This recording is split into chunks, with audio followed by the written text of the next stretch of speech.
What if love could defy the gods, cheat the grave, and whisper its name into eternity? Not as a wish. Not as a poem. As something real. A force so absolute that even Zeus, king of all Olympus, had no choice but to bow before it. But love has never been enough to stop wrath. The gods have never been known for mercy. And when Zeus and Hermes walked the earth in disguise, they were not searching for devotion, they were hunting for corruption. A test. A trial. A purge. They knocked on doors, called out for shelter. The rich turned them away, laughing. The powerful scorned them. Door after door, slammed shut. Until one creaked open. A ragged home, sinking under the weight of time. A pair of wrinkled hands, beckoning. A single act of kindness that would bend the laws of the universe. Baucis and Philemon, two names lost to dust, two souls bound tighter than destiny itself. They did not own gold. They did not wield power. But what they had was something even Olympus could not forge. A love so unshakable, so absolute, it defied the very concept of death. So the gods tested them. Watched. Waited. And when the moment came, Zeus raised his hand to obliterate an entire city, drowning greed in divine retribution. All would perish, except for the two who had opened their doors, offered a crust of bread, and unknowingly welcomed gods into their home. The reward? A wish? Anything their hearts desired. Kingdoms. Youth. Wealth beyond mortal comprehension. No. They wanted one thing. The only thing. To never be parted. Not in life. Not in death. Not even in the silence of the grave. So the gods granted them a gift never seen before, nor since. One day, their limbs stiffened. Their skin hardened. Roots burrowed deep, where bones should have lain. Their fingers, branches. Their veins, sap. And where two lovers had stood, two trees now swayed, their trunks twisted together, their whispers carried by the wind. But was it mercy? A gift? Or was it something else? A transformation that bound them in ways no mortal should endure. The story was buried beneath centuries of myth. The truth, eroded by time. But if you listen, truly listen, you can still hear them. The rustling leaves, murmuring secrets no living soul was meant to know. Because love may conquer death. But some things should never have been allowed to live forever. The sky churned with bruised clouds, swollen and heavy, pressing down upon the earth like a judgment yet to be spoken. The air smelled of distant rain, of something unseen, something waiting. The kind of silence that precedes a storm. The kind of silence that makes the world hold its breath. A path wound through the crooked landscape, past scorched fields where the soil had long since turned to stone. Doors slammed shut as the figures approached, hoods drawn low, footsteps soundless against the dirt. They knocked, once, twice. No answer. They knocked again. A flicker of candlelight disappeared behind a curtain. Footsteps shuffled away. Another door. Another refusal. And so they moved on, twin shadows against the dying light. Then, soft hands, trembling with age, pushed open a door so worn it barely clung to its frame. A face lined with years peered out. A voice, hoarse yet warm, whispered, "Come inside." It was nothing. A moment, barely worth remembering. A kindness so small it should have been swallowed by the vast cruelty of the world. And yet, it was everything. A choice that would carve itself into eternity. Inside, the air was thick with the scent of boiled greens and burning oil. The table wobbled under the weight of a simple feast, bread torn by shaking hands, wine poured into mismatched cups, a pot of soup too thin to satisfy, yet offered without hesitation. The old man apologized for the meal, his voice rough with shame. His wife swatted his arm, smiling through the exhaustion in her bones. "It is what we have," she said. "And it is yours." They did not see the way their guests watched them, eyes dark and knowing, weighing something greater than hunger, something heavier than the night outside. The wine never emptied. The bread never grew stale. The gods had seen enough. The house, old and broken, shuddered. The wind howled, but it did not touch the couple's skin. The ground trembled, but their feet remained steady. And beyond their threshold, the world screamed. Every door that had slammed shut. Every voice that had whispered curses at strangers. Every soul that had turned away, consumed. Their city drowned beneath a flood of punishment, swallowed by the justice of the divine. Their fields, their homes, their riches, all gone. Only they remained. And as they turned, the shack they had called home was no longer wood and stone, no longer brittle and weak. Marble columns stretched to the heavens, golden torches flickered in the silence, and the gods themselves stood before them, no longer hidden beneath their disguises.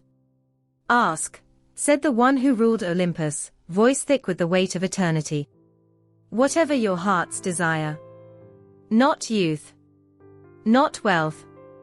Not a kingdom built on the bones of those who had perished. Just this, let us never be apart." A wish so simple, so small, that even the gods hesitated. This was not how mortals thought. This was not what they begged for. And yet, before them stood two souls who had lived long enough to know the truth of the world, that gold would rot, that kingdoms would crumble, but love was something else. Love could defy time. So the gods granted it. One day, when their bodies grew tired and their voices faded to whispers, they felt it, the pull of something beyond flesh and bone. Their arms, entwined, stiffened. Their skin cracked like old bark. Their roots sank into the soil that had once been their home. And where they stood, two trees rose, their branches twisted together, locked in an embrace that even death could not sever. They stood through storms, through war, through ages so long that their names became myths and their story became whispers carried by the wind. But listen, truly listen. When the wind moves just right, when the night is still and the world forgets to breathe, you can hear them. A rustle of leaves. A murmured promise. A love that refused to die. The parchment is old. Older than the dust that clings to its edges, older than the ink that refuses to fade. A whisper of time, a breath of something eternal. Somewhere in the dim glow of candlelight, a hand once traced these words, knowing they would outlive flesh, outlive empires, outlive gods. Metamorphoses. Not just a collection of myths. Not just stories bound together by time and memory. A warning. A prophecy. A truth so absolute it had to be hidden in poetry. Somewhere in its tangled verses, among the tragic lovers and cursed kings, is a moment so quiet, so unassuming, that it almost goes unnoticed. A pair of weary figures, hunched with age, hands gnarled like the branches they will one day become. A door creaks open, a breath is held, and fate shifts on its axis. Baucis and Philemon do not know that they have stepped into legend. They do not know that their names will be spoken long after cities have crumbled into dust. All they know is kindness. A simple, unthinking kindness, the sort that does not ask for reward, that does not seek favor. A kindness that will be measured against the weight of 1,000 sins. Ovid's ink spills like blood onto the page, his words curling around the inevitable. Zeus and Hermes, hidden beneath the filth of the road, knocking on door after door, met with silence, with scorn, with contempt. Until now. Until a door swings open, and the old woman inside does not hesitate. Until the old man beside her does not flinch. Inside, there is nothing to offer but scraps. Bread so dry it crumbles at a touch, wine so thin it barely stains the cup. Yet it is offered with hands that tremble not from fear, but from urgency. Eat, drink, rest. The gods say nothing, only watch. And then it begins. A hand lifts a cup to a mouth, and the wine does not drain. The bread, no matter how often it is broken, does not diminish. The couple do not notice at first. They are too busy refilling, too busy tending, too busy fussing over their guests like parents over a long-lost child. Then the realization. Then the silence. Then the fear. Ovid captures this moment with a precision so cruel, so sharp, it feels like a blade slipping beneath the ribs. The old woman gasps. The old man grips the table, as if it might anchor him to the world he has always known. And then, they fall to their knees. Not in terror. Not in greed. But in reverence. They do not beg for wealth. They do not demand favor. They ask only for forgiveness, for the meal, for the house, for the ragged chairs that groan beneath divine weight. Zeus does not speak. He does not need to. The walls tremble. The roof shudders. And outside, beyond the threshold, the world is drowning. Everything that once stood, everything that had refused them, everything that had turned away, swallowed by the wrath of an unseen hand. The city vanishes beneath an ocean that was never meant to exist, its screams lost in the rush of punishment made flesh. Only the house remains. Only the two who did not shut their door.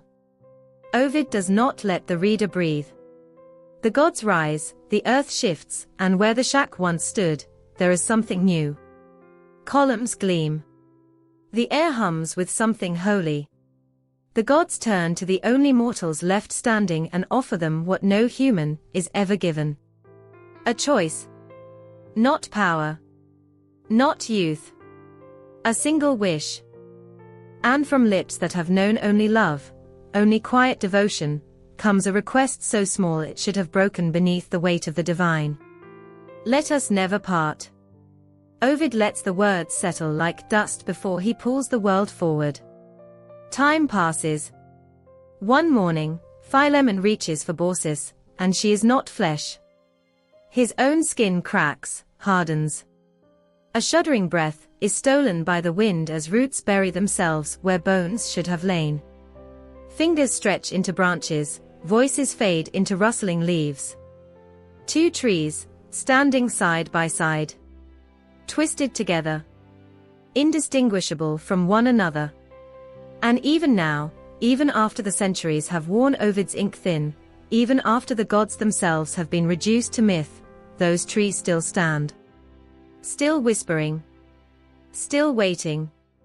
The wind moves strangely here.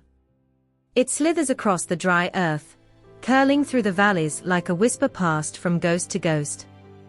The land is old, older than empires, older than gods, and it has seen more than it should. The weight of forgotten voices lingers in the air, trapped beneath the sky's endless, unblinking gaze. Phrygia.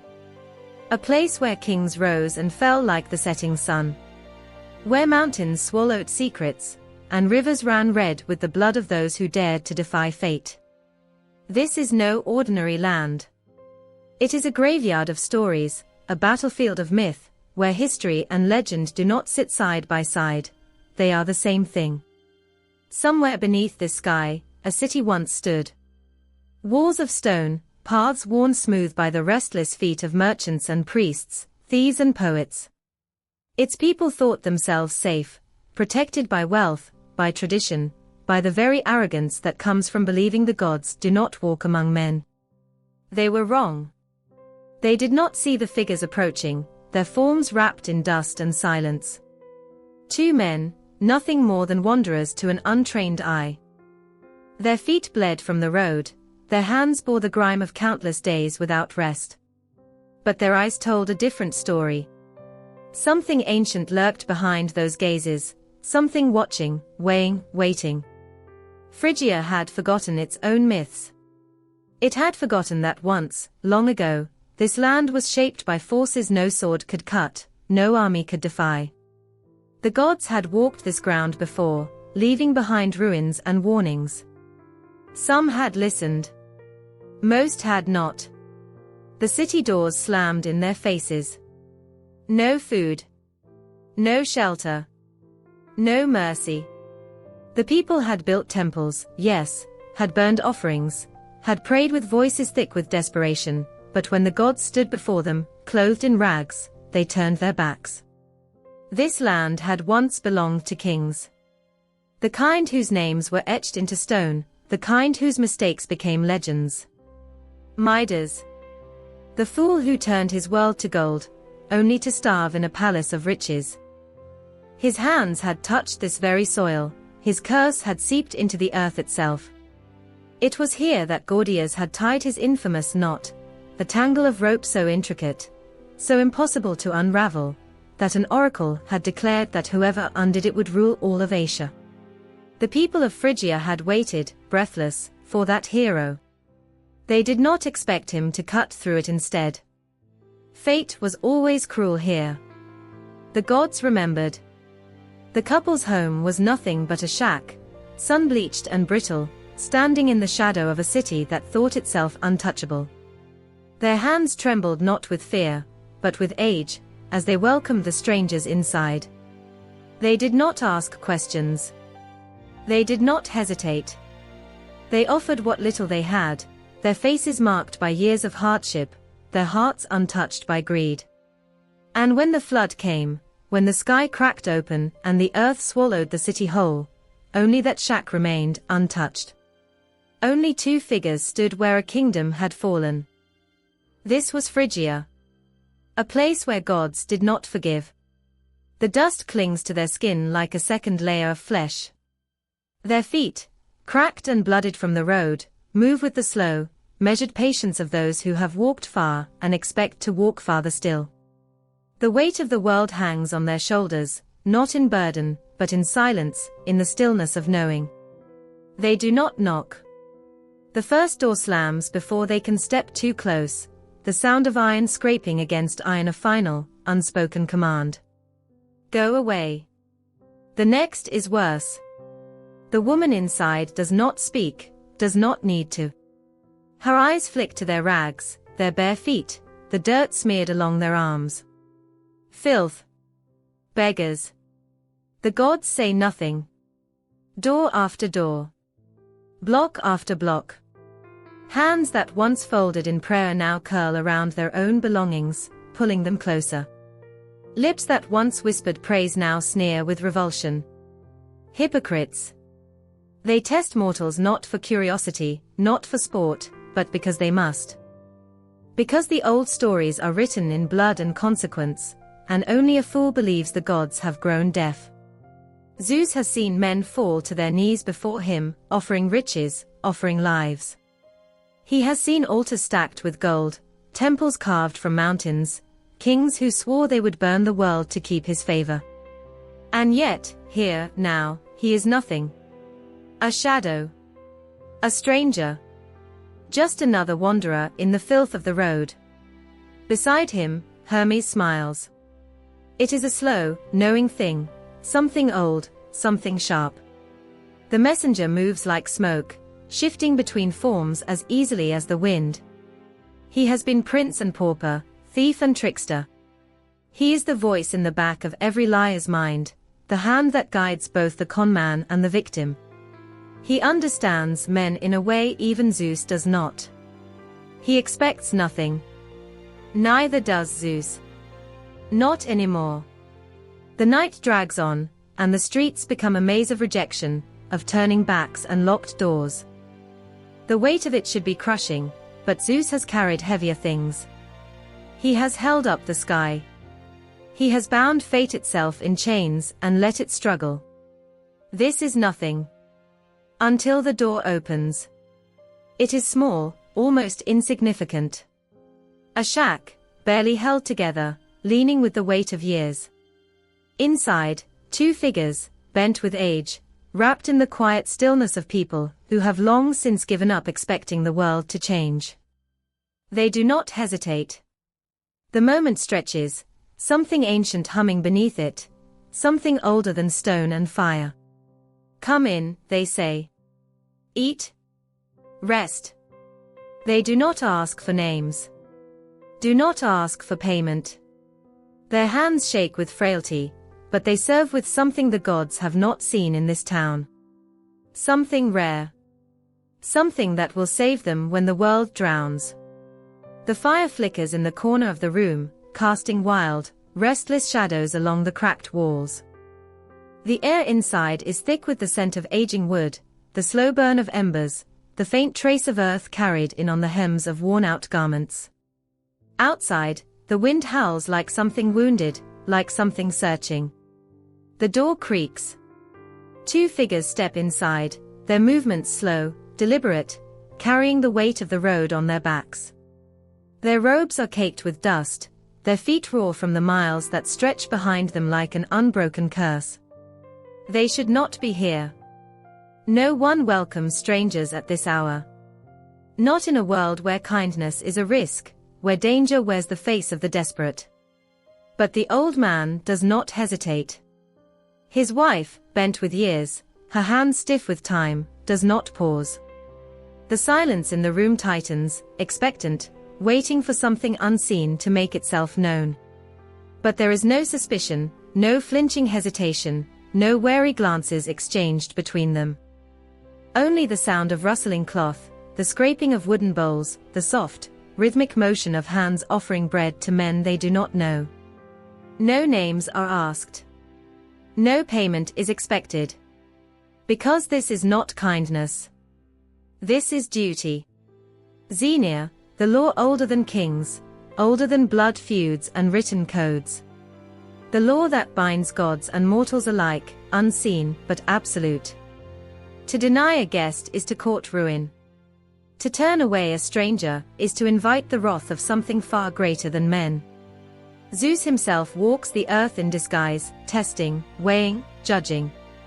A beggar knocking at the door might be a god wrapped in rags. A drifter might be a king unmade by fate. The price of cruelty is ruin. The price of selfishness is the kind of punishment that does not fade with time. The people of Troy had forgotten. A single guest.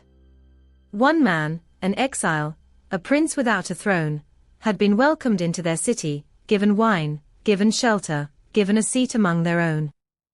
They had honored him, as the laws demanded. And in return, he took Helen. One act of hospitality became the spark that burned a world to the ground.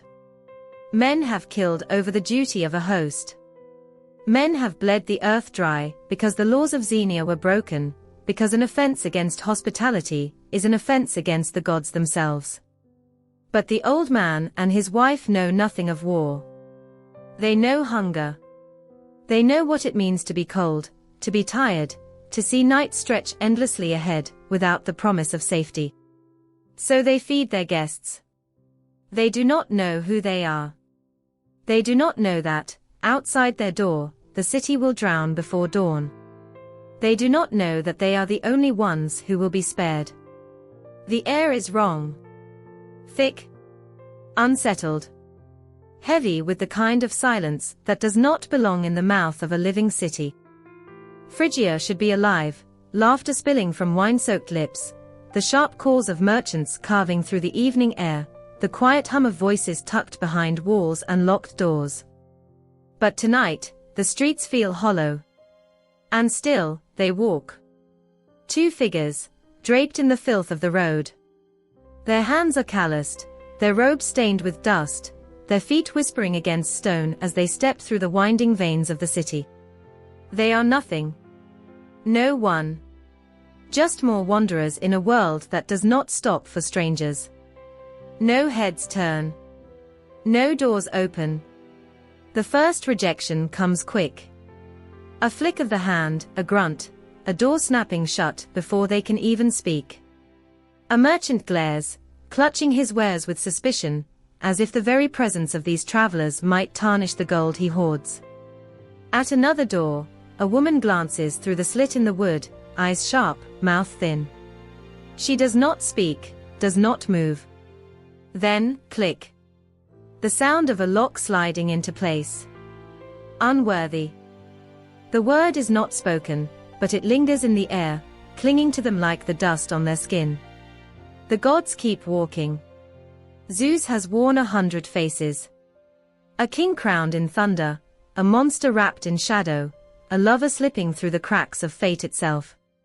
He has tasted devotion, bathed in the prayers of men who would burn the earth to please him. Tonight, he is a beggar. And mortals fail him. Hermes moves beside him, silent, watching.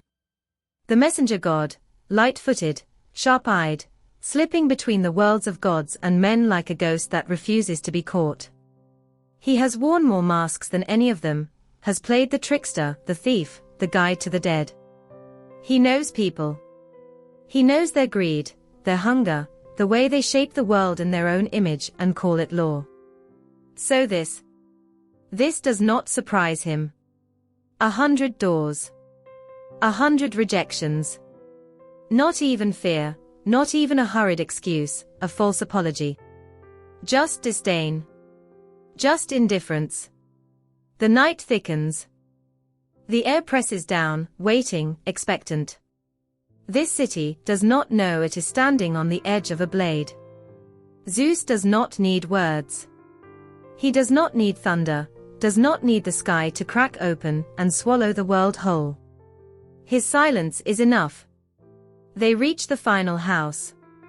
A shack, broken and crumbling at the edges, standing apart from the city like something forgotten. One last chance. The door opens. And fate shifts. The doors didn't creak. They slammed. Hard. Final. Like the crack of judgment echoing through marble halls, long after the gods have spoken. The streets of Phrygia had become a stage, and the rich, those swollen with coins and cloaked in silks, played their parts to perfection. Greed wrapped around their throats like jeweled chains. And still, they smiled.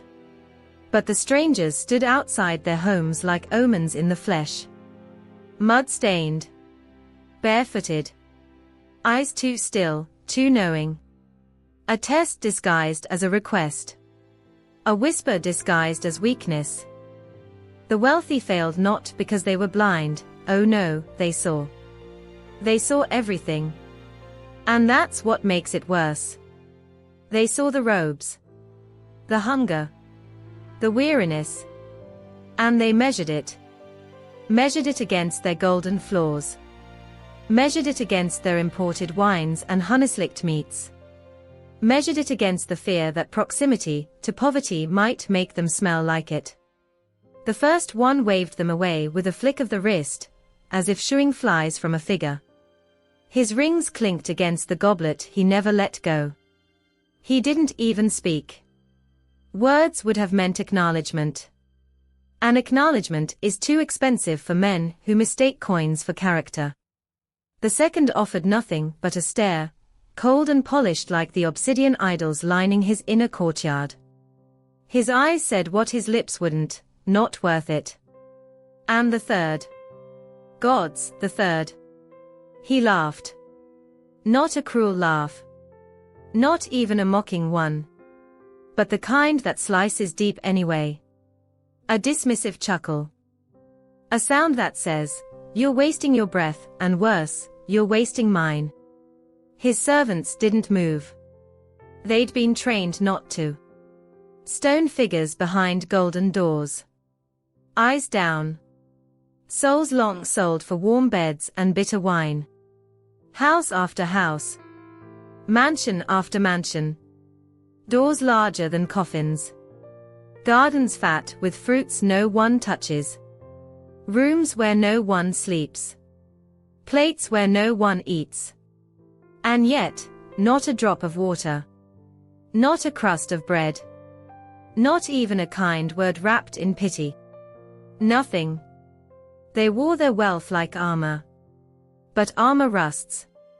And rot, when hidden long enough beneath perfume and polished bronze, turns into something else. A sickness. These men, these women, had built temples to their own egos. Towering monuments of mine and more, and never enough. They thought kindness was currency, and they'd spent it all long ago. And still, the gods waited. Not for worship. Not for offerings. But for something far more human. A door. A gesture. A choice. But the rich were too afraid. Not of strangers. No. That's too easy. They feared the unraveling of their illusion. That all their wealth, all their status, all their marble and gold and incense meant nothing when faced with the raw, bleeding face of need. So they chose silence. They chose shame dressed in velvet. They chose failure. And Phrygia kept breathing. Oblivious. Arrogant. Certain that its gods would never wear rags or knock twice. But the sky remembers. And the gods. The gods do not forget. The knock was so soft, it almost disappeared. A breath against wood. A whisper lost in the wind. And yet, it stopped her. Mid-motion. Hands buried in dough, arms coated in flour, back aching from a long morning of kneading and tending to a fire that wouldn't keep. She paused, breath caught, heart stilled. She looked at him. He looked at her. Another knock. Still quiet. Still polite. But beneath it, something quivered. He opened the door. The cold slipped in first. Wet air, heavy with mud and storm. Then the strangers. Shadows in worn cloaks, dust in their lashes, silence clinging to their shoulders like death itself. No gold. No sandals. Just hunger. And something else, older than time, sharper than steel. Philemon didn't flinch. Didn't ask. He just stepped aside. Come in. And just like that, the spell broke. They moved slowly, like men not used to kindness. Careful. Watching. Measuring the warmth of this broken little house, with eyes that had seen palaces, and been denied at every one. The walls were crooked. The roof leaked. The fire coughed more smoke than heat. But still, it felt like something sacred had opened. Baucis offered a stool. Her best one, the one with the least wobble. She hid the crack beneath a folded cloth, like shame tucked beneath a smile. The strangers sat, silent still, but no longer stiff. Their fingers twitched toward the flames. Their eyes followed every motion she made, every tremble of her hand as she reached for the clay bowl. She began to work. Not to impress. Not out of duty. But because they were cold. Because they looked tired. Because their feet bled through worn soles and their stomachs hadn't known a meal in days. The last onion. The last strip of meat. She didn't ask Philemon. She didn't have to. He had already fetched the oil. A table was set. Wooden, cracked, but clean. The cloth smelled of lavender, faded with age. The cups were mismatched. One chipped. The other burned on one side from a long-ago accident neither of them spoke of anymore. She poured the wine, weak, watered, from a jug older than her bones, and watched as the level in the clay vessel never dipped. Philemon saw it too. The wine never ran out. His breath caught. Her fingers paused. A glance passed between them, as swift and silent as a lightning strike. Not fear. Not confusion. Recognition.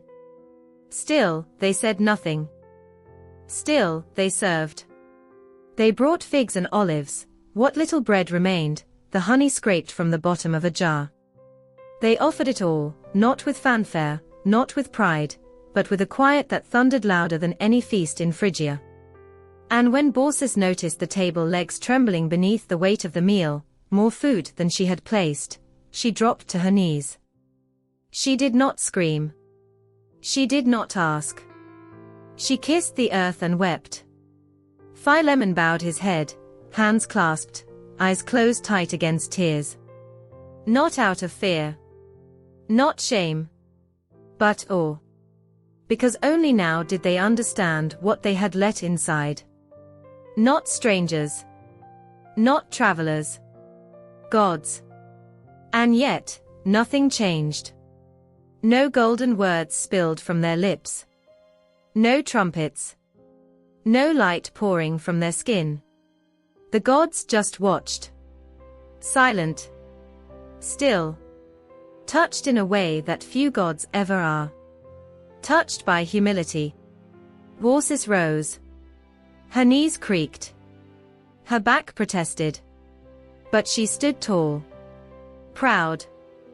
Not of herself, but of the choice they made without a thought.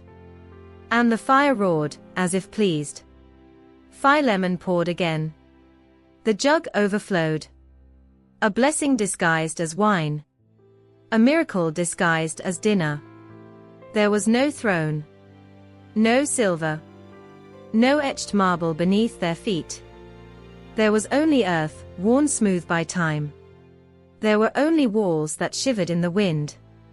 A roof that had lost too many tiles. A floor softened by ash. But it was holy. Every inch of it. Because in this forgotten corner of the world, two mortals had done what the mighty could not. They opened the door. They shared their everything. They held nothing back. And the gods remembered.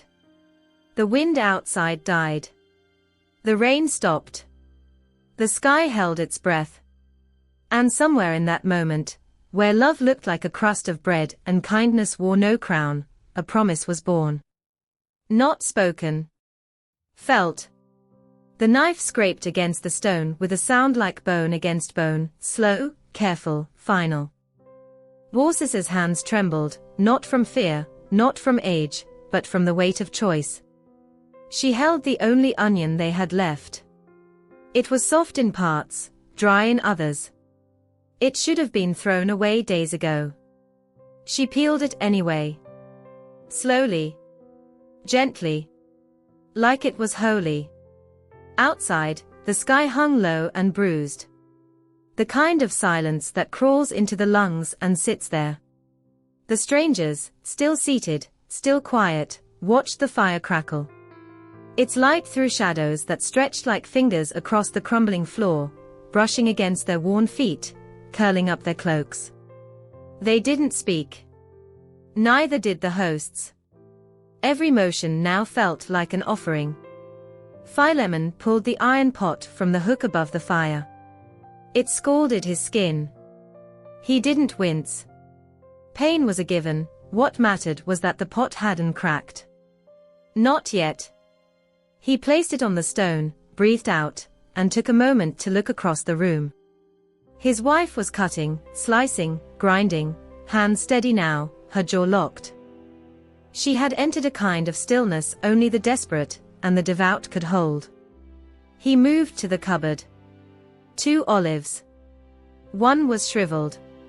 One was whole. He offered both. He crushed garlic with the heel of his hand. The skin split under his palm. The sharp sting of it flooded the room. It stung his eyes, clung to his nails. The kind of scent that wakes hunger from the grave. She poured what little oil they had into the pot. One slow circle. A ribbon of gold that caught the firelight and flickered like a heartbeat. There would be no more oil tomorrow. Still, she poured. A strip of pork. Salted long ago. Saved for the next celebration. But today was different. Something twisted behind her ribs when she reached for it. She didn't know why. She didn't need to. Philemon saw her hesitate. Saw her fingers pause at the edge of the meat. And he nodded. Without a word. Without a question. The meat hit the pan with a hiss loud enough to stir the gods. The strangers looked up. The room filled with sound again, flesh against fire, bubbling fat, steam rising from cracked clay bowls. A smell that didn't belong in such a home. Rich. Tangy. It made the air feel full. Made it hard to breathe. She tasted the broth. Salt. Too much. She added a root. Stirred. Tasted again. Still not right. She added honey.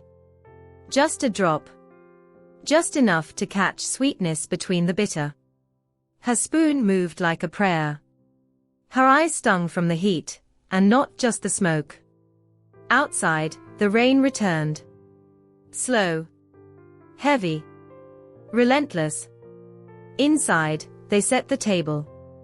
2 cracked plates. 2 wooden bowls. 2 cups, one repaired with wire, the other blackened from fire. Baucis laid the bread, warm and thin and torn from the last scrap of dough. It still steamed. Philemon added the olives, the garlic, the pork stew now thick with sacrifice. And the wine. He poured. And poured. And the jug never emptied. He didn't speak. He just met her eyes. She saw it too. The wine kept coming. Her chest tightened. Her knees buckled. She caught herself on the edge of the table, heart pounding, eyes wide, not with fear. Not anymore. But with something that crawled beneath the skin, cold and electric. She had seen miracles in storms and funerals and the way Philemon held her hand at night. But this was something else. They placed the food before the strangers. The gods. Still cloaked in human skin, still silent, still watching. And Philemon bowed. And Baucis placed a hand on her heart. And they waited. The gods did not speak. They ate. Slowly. Thoughtfully. As though each bite mattered. As though it tasted like the stars. And the old couple stood. Not to be thanked. Not to be praised. Just to serve. The fire dimmed. The wind howled through the cracks in the door frame. Shadows danced across the walls, bigger now. Closer. And still, they stood. The meal was almost gone. The jug still full. The gods leaned back, not in arrogance, but in quiet knowing. Baucis placed a hand on her husband's arm. She felt it in her bones. Something had shifted. Not in the room. In the world. And the gods saw it too. They saw the wrinkles in her hands, the callus, the scars. They saw the way Philemon's back curved from years of work. They saw the way love filled the air thicker than the smoke ever could. The way kindness didn't need gold to shine. A feast offered from emptiness. A banquet born of nothing but heart. And in that moment, time slowed. The storm outside vanished. And something stirred. In the earth. In the air. In the space between breaths. They had fed gods with the last crumbs of their life. And the gods were not silent anymore. The light changed. It wasn't gradual. It didn't whisper. It struck. One heartbeat, there was firelight, dancing orange and gold on the walls of a crumbling home. The next, the room was flooded with something colder than silver, brighter than truth. The shadows fled like cowards. The air thickened, heavy like it had weight, like it knew. The wooden spoons trembled in their bowls. The wine jug stilled mid-pour in Philemon's hand. Then, silence. Not the kind that waits. The kind that warns. Baucis's eyes locked on the strangers. But they were strangers no longer. The cloaks that once clung to their shoulders now drifted like ash, disintegrating into the charged air. Beneath them, nothing human remained. One stood taller now, his face sharper than stone, eyes blazing like thunder caught in a storm. His presence stretched beyond the walls, beyond the skin, beyond breath itself. The air bent around him. Even the flames bowed. Zeus? Beside him, the second, leaner, quieter, but no less terrible. His eyes were not fire, they were movement. Roads, echoes, footsteps in foreign lands. A smile played at his mouth, but it was the kind that comes before judgment. Hermes. The gods. Real. Here. Watching them. Philemon dropped the jug. It shattered. The wine didn't spill. It hovered, suspended in the light like blood that refused to fall. Neither god spoke. Not yet. And Baucis fell to her knees. Her hands shook. Not from fear. Not exactly. But from the unbearable knowledge that every breath they'd shared, every humble gesture, every torn piece of bread, they had offered it to immortals. To those who command lightning and ghosts. And they had done so without knowing. That was what shook her. The purity of it. The terrifying honesty of their hearts. Philemon didn't kneel. He couldn't. His legs failed. He collapsed. Face pale. Chest tight. This was not awe. This was something far crueler, far more magnificent. This was being seen. Fully. Completely. Stripped of every lie and excuse and layer of flesh. Laid bare under divine light. The gods stepped forward. Not as men. As truths. And when Zeus spoke, the room cracked. You fed us. His voice rumbled low, like distant thunder rolling through bone. You gave when there was nothing. Hermes stepped closer. His eyes flicked from the broken jug to Baucis's trembling form. You served us with love, he whispered. Without knowing who we were. And those who had everything, Zeus said, his voice hardening, shut their doors. Bolted their gates. Turned their backs. The words dragged claws across the silence. Baucis felt each one land like a strike. She dared not look up. You passed, Hermes murmured, softer now. And they will drown in their gold. There was no joy in his voice. Only judgment. Baucis wanted to speak. To beg for mercy for them. For the villagers. Even now, with her hands shaking, her heart breaking under the weight of gods, she wanted to plead for the others. But Zeus raised a hand. And the walls shook. The old beams groaned. The clay cracked. And suddenly, they weren't in the cottage anymore.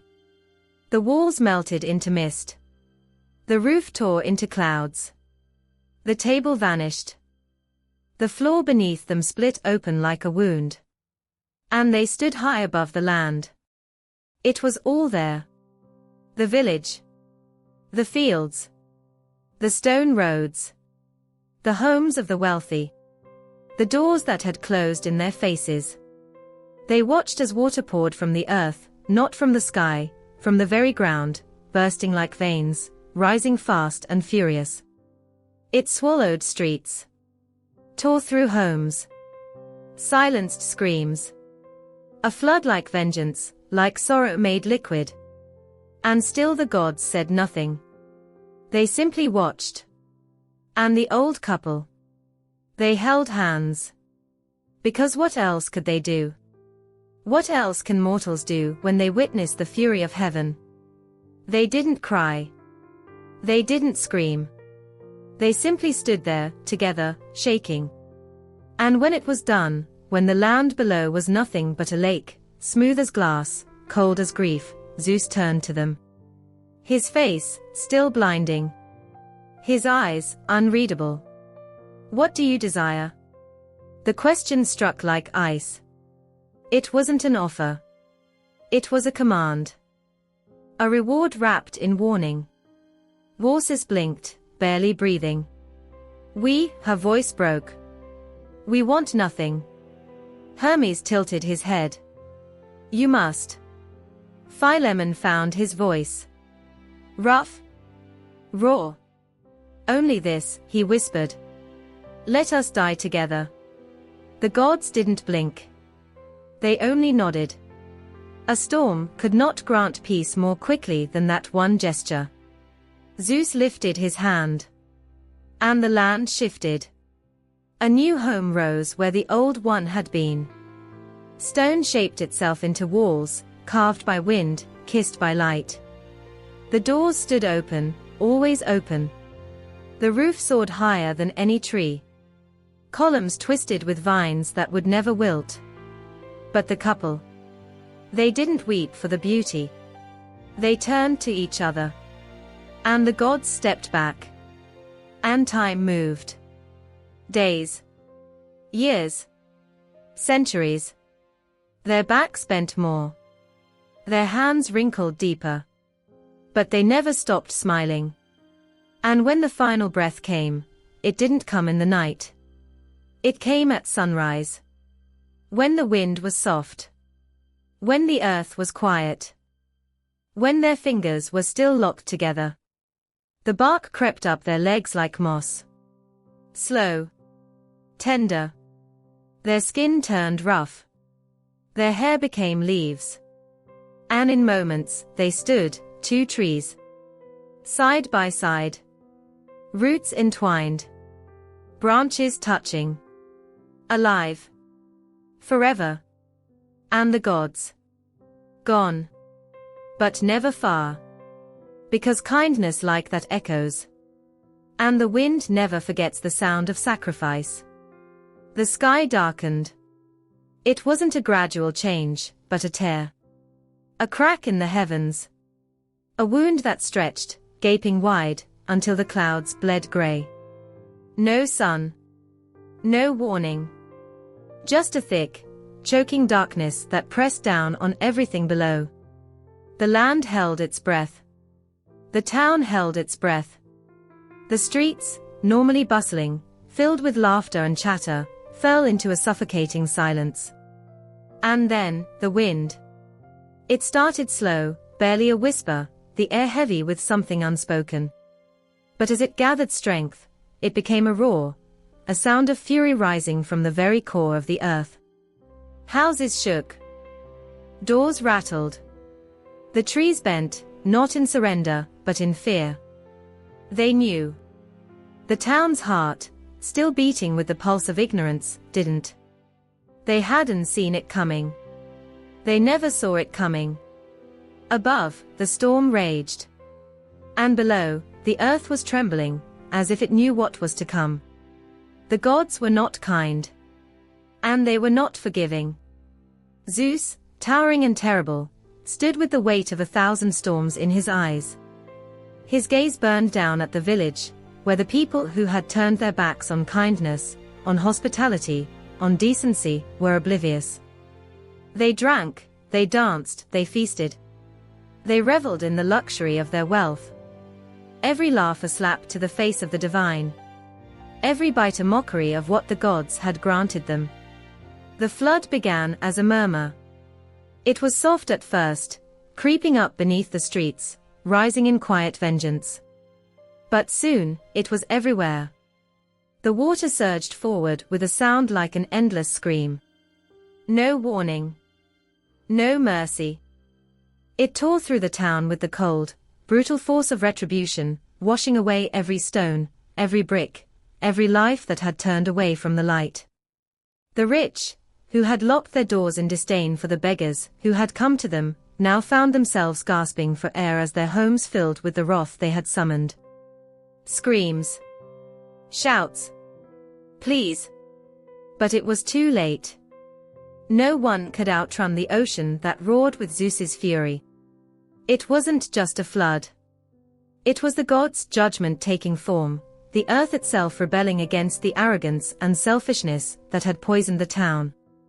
Every drop of water was a lesson. Every wave was a sentence. And there was no escape. One house was swallowed whole in an instant, the screams of its inhabitants echoing for a moment before they were drowned out.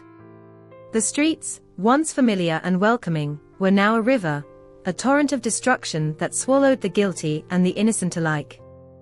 The people who had mocked the humble, who had locked their doors against the hungry, were now at the mercy of the very force they had chosen to ignore. Through it all, the gods watched.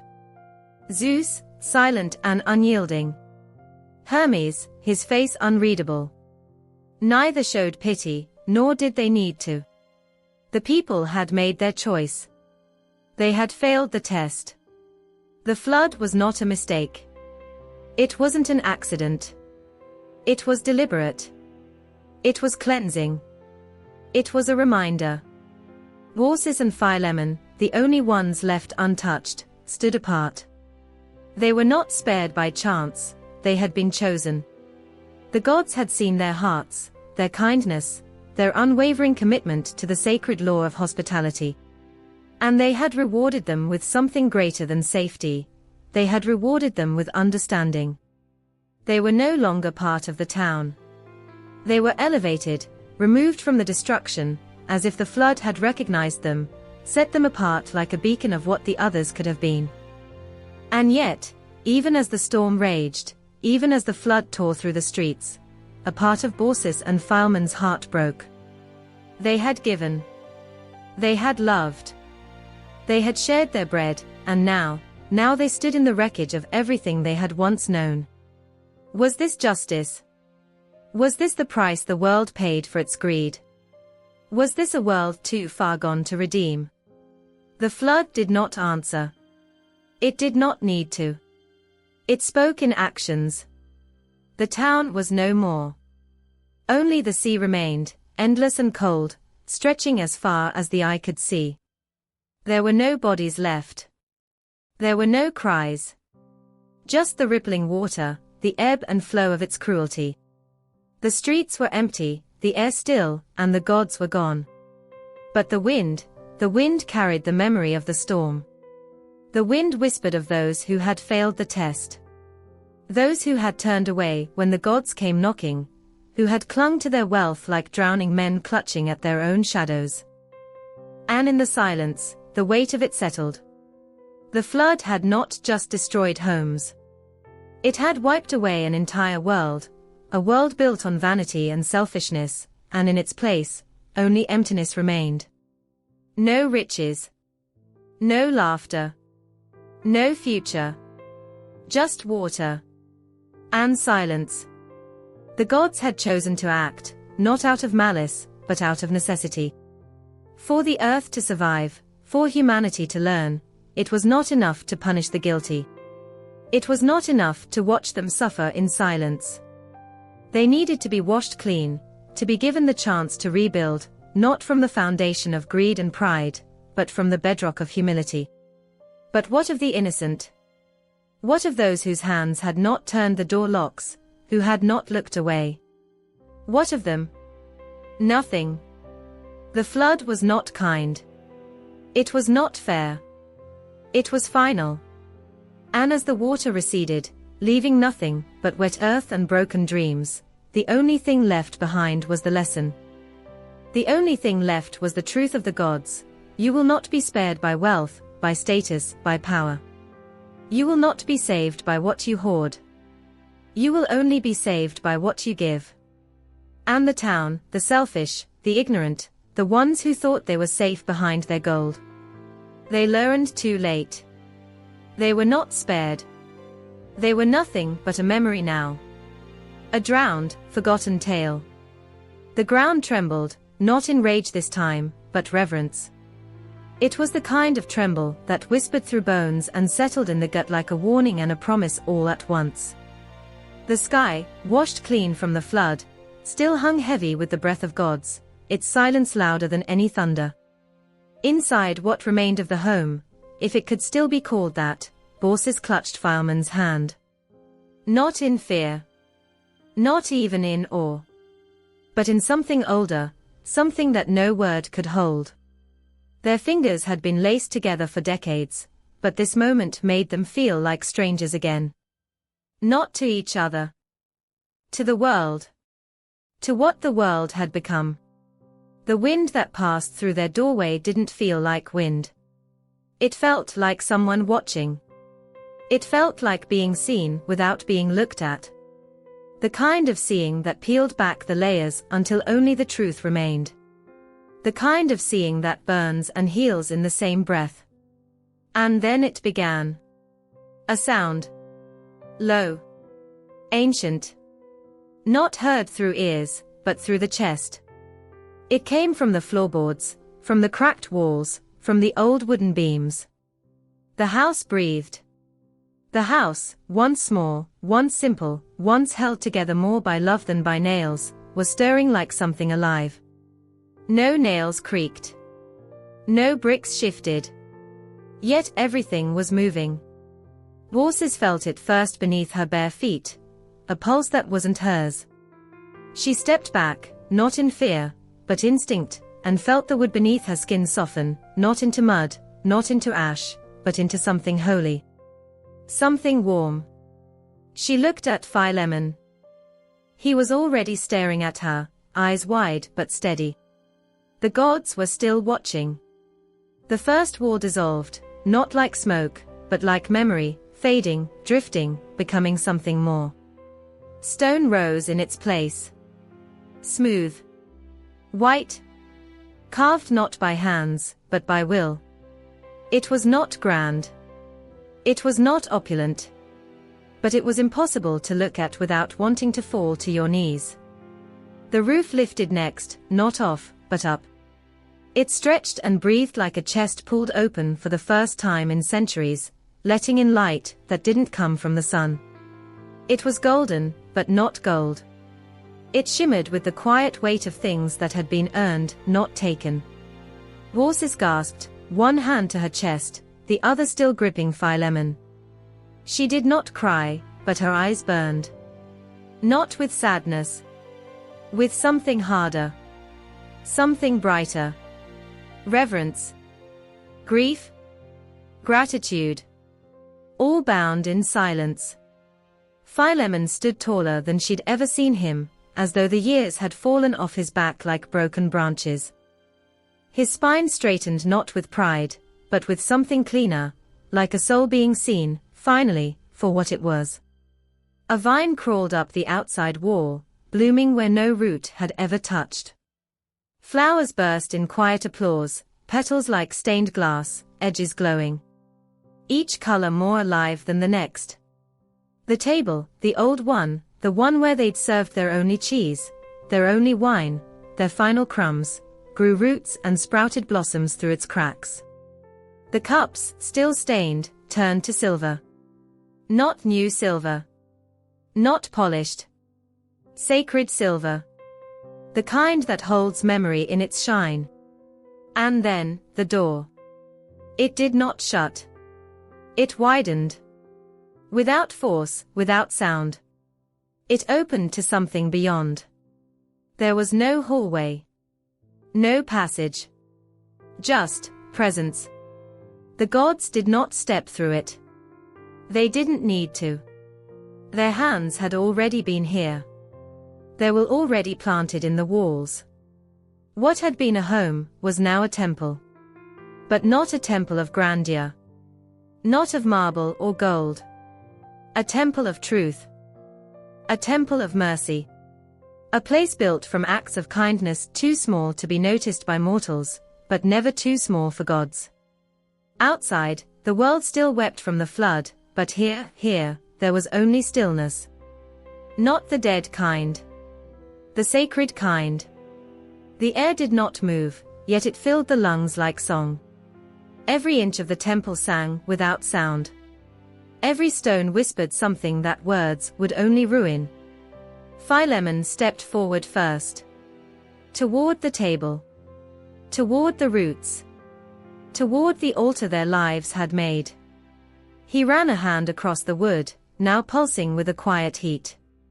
He did not speak. There was nothing to say that had not already been said by the way they had lived. Baucis followed. Her eyes fixed on the place where the bread had once crumbled, where the gods had once sat in human skin. She laid her palm against the wall, now smooth as water, and closed her eyes. In that silence, they could feel them. Zeus? Hermes? Not standing there. Not speaking. Just present. Baucis whispered a wordless prayer. Not out of habit. Not out of fear. But because her heart could not hold the feeling another second longer. She did not ask for anything. She didn't need to. They had already been given everything. Not in riches. Not in immortality. But in being chosen. In being remembered. Their love had carved this temple. Their kindness had lit the path. And now it stood. Alive. Eternal. Outside, the trees swayed as if they too bowed in reverence. The earth, scarred by punishment, held this place like a heartbeat it could not lose. Baucis turned to Philemon. He was looking at her the way he had the first time. And the last. And every moment in between. There were no words. There never needed to be. Their home was gone. But it had not been taken. It had ascended. This was not just a place now. It was sacred. It was them. The candle burned low, but the room was still bright. Not from the flame. Not from the moon. But from something unspoken that hung between them like breath in cold air. It was the kind of light that didn't need a source. It came from love, stretched so far, and so long it had wrapped around itself, folding into something immortal. Philemon looked at Baucis, and in that look was the weight of everything they'd built, the bread they'd split into smaller halves, the threadbare blankets they'd shared on bitter nights, the silence they'd sat in together when words would only make things worse. Time had carved lines into their faces, but none of them were regrets. Every wrinkle, every tremble, was a prayer answered. And now, there was only one left. The gods stood before them, not towering, not glowing. Just still. Watching. Their eyes didn't blink, but they saw more than sight.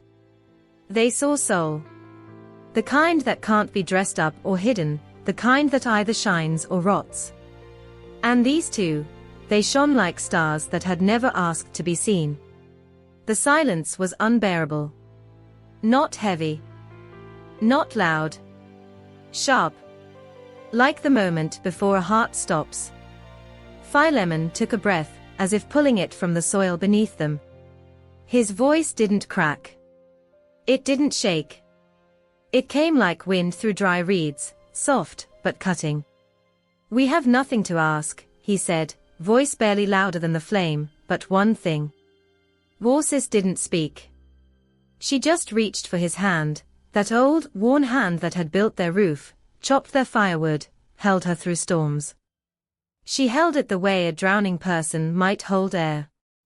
"If one of us must go first," Philemon continued, the words crawling out like they were afraid to be spoken, "let the other go too."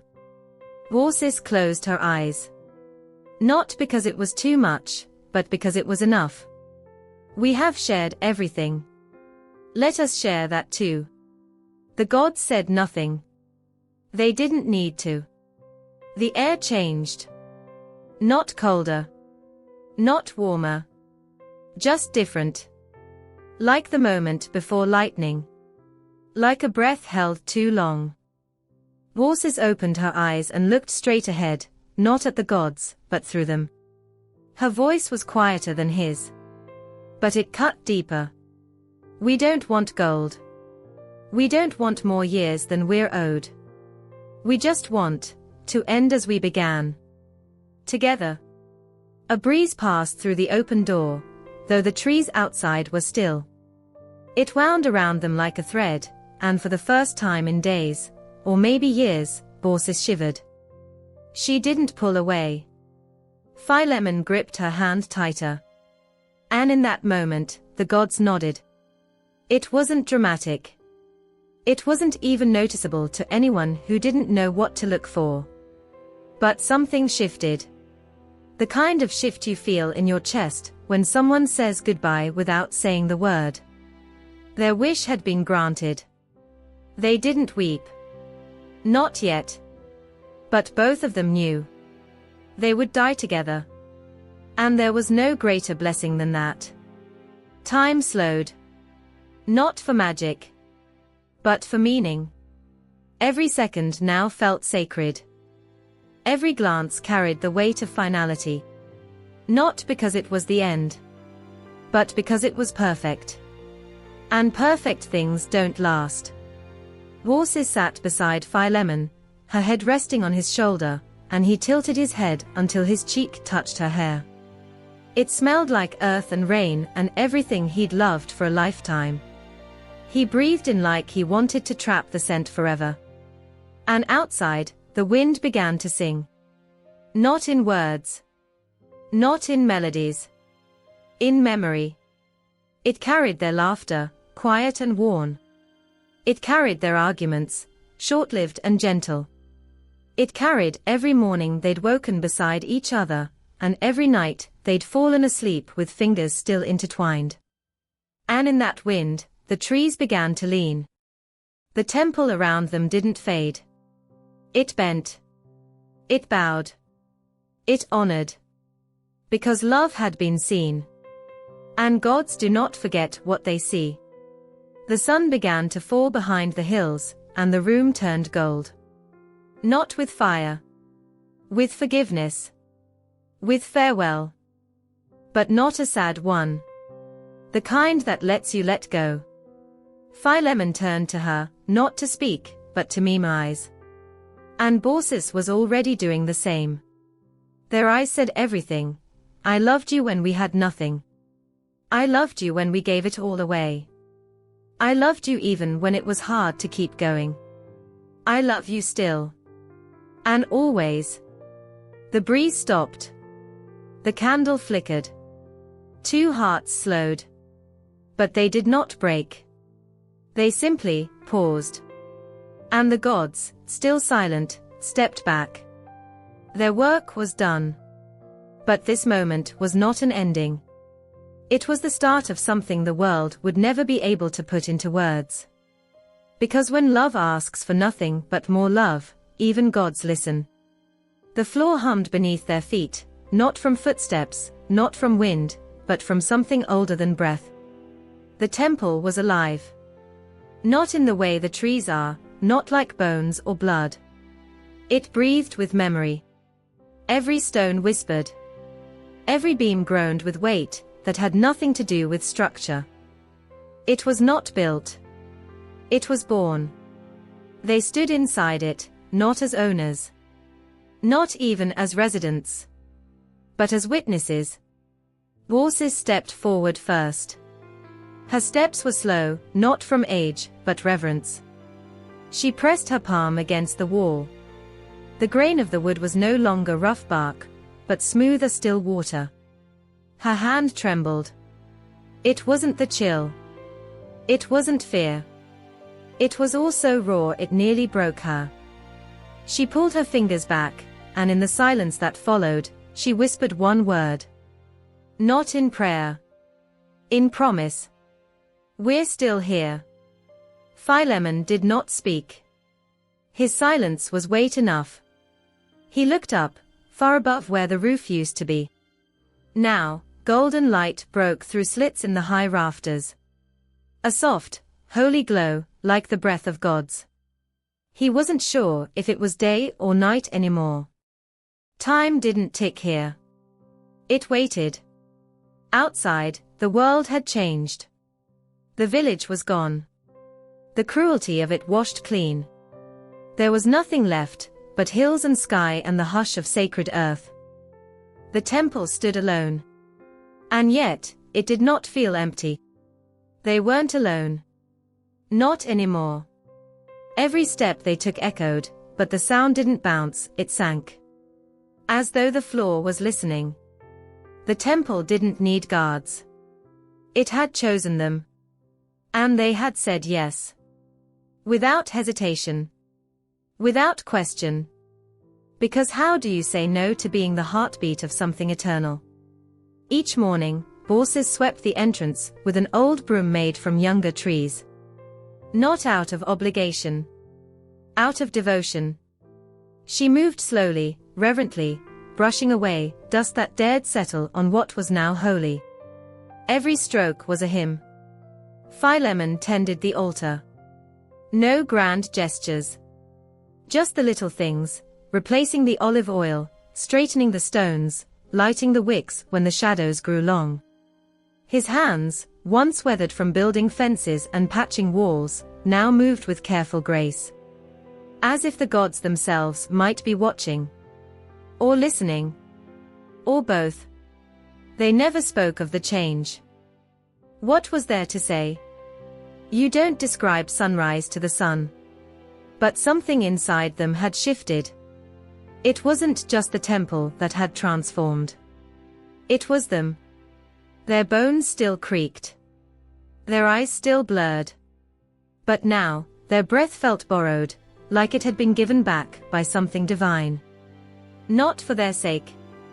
For this place. This place that needed remembering. Sometimes, when the wind picked up, the doors creaked open on their own. Not violently. Just enough to remind them that nothing sacred stays still forever. And sometimes, only sometimes, they would see someone approach from the hills. A figure, small and hesitant, drawn by a pull they couldn't name. A shepherd. A wanderer. A soul who didn't know what they were searching for until they found it. Baucis and Philemon never asked questions. They simply opened the door wider. They offered a seat. A drink. A silence. And always, always, the visitor would leave changed. Not because of words. But because of presence. Because holiness doesn't need noise. And miracles don't need to shout. There were nights when the wind would howl, and the temple would groan with the weight of its own memory. Thunder would break like drums in the sky, and lightning would claw the heavens into shreds. On those nights, Baucis and Philemon would sit by the center beam, hands clasped, eyes closed. Not in fear. In worship. They didn't flinch when the roof rattled. They didn't cry when the rain broke through cracks. They just sat, still and sure, as if their heartbeat alone could hold the walls together. And maybe it did. Maybe that was the secret. Maybe love was the mortar that kept the sacred from falling apart. They did not guard with swords. They did not lock the doors. They didn't preach. They didn't demand. They simply remained. Each day, they gave their time, their hands, their silence. And in return, the temple gave them eternity. It wasn't spoken. It didn't need to be. Even the gods knew better than to interrupt. There was one morning, chill and bright, when Baucis paused while tending the steps. She looked out toward the hills. Her eyes squinted not from the sun, but from something stirring in the distance. Not a figure. Not a storm. A feeling. Like the world itself was holding its breath. Philemon came beside her. He didn't speak. He didn't need to. He saw it too. The air was different that day. Not threatening. Just aware. As if something unseen had leaned in close. Their hands brushed. Their fingers locked. They stood together, quiet. Waiting. Listening. Not for words. But for the weight beneath them. For the hush above. For the pulse within the walls. The temple knew something. But it did not tell them. Not yet. So they stayed. Not because they had to. Because this was love now. This was what love became when the body grew old and the world moved on. It became roots. It became stillness. It became memory. And memory never forgets its guardians. The birds stopped singing. That was the first sign. Not silence, exactly, but the sudden absence of song. A stillness that wasn't empty, but full. Brimming. Bracing. As if the sky had pulled its breath tight against its ribs. As if the world stood on tiptoe. Baucis noticed it first. She paused mid-step, broom slack in her hand, gaze lifted to the trembling leaves. Her chest rose slowly. Held. Then, a throb. Somewhere inside her. Gentle. Familiar. Wrong. Philemon was already watching her. He didn't ask. He didn't need to. He felt it, too. It was in the way the wind coiled at their ankles like something living. The way the earth pulsed once, low, almost tender, beneath their feet. The way the light changed, turning the temple gold, then amber, then still. They stood in the center of the threshold, where they had stood so many times before. But today, the air was thick with a word no one had spoken. Enough. Their hands found each other the way roots do in the dark. Without looking. Without thought.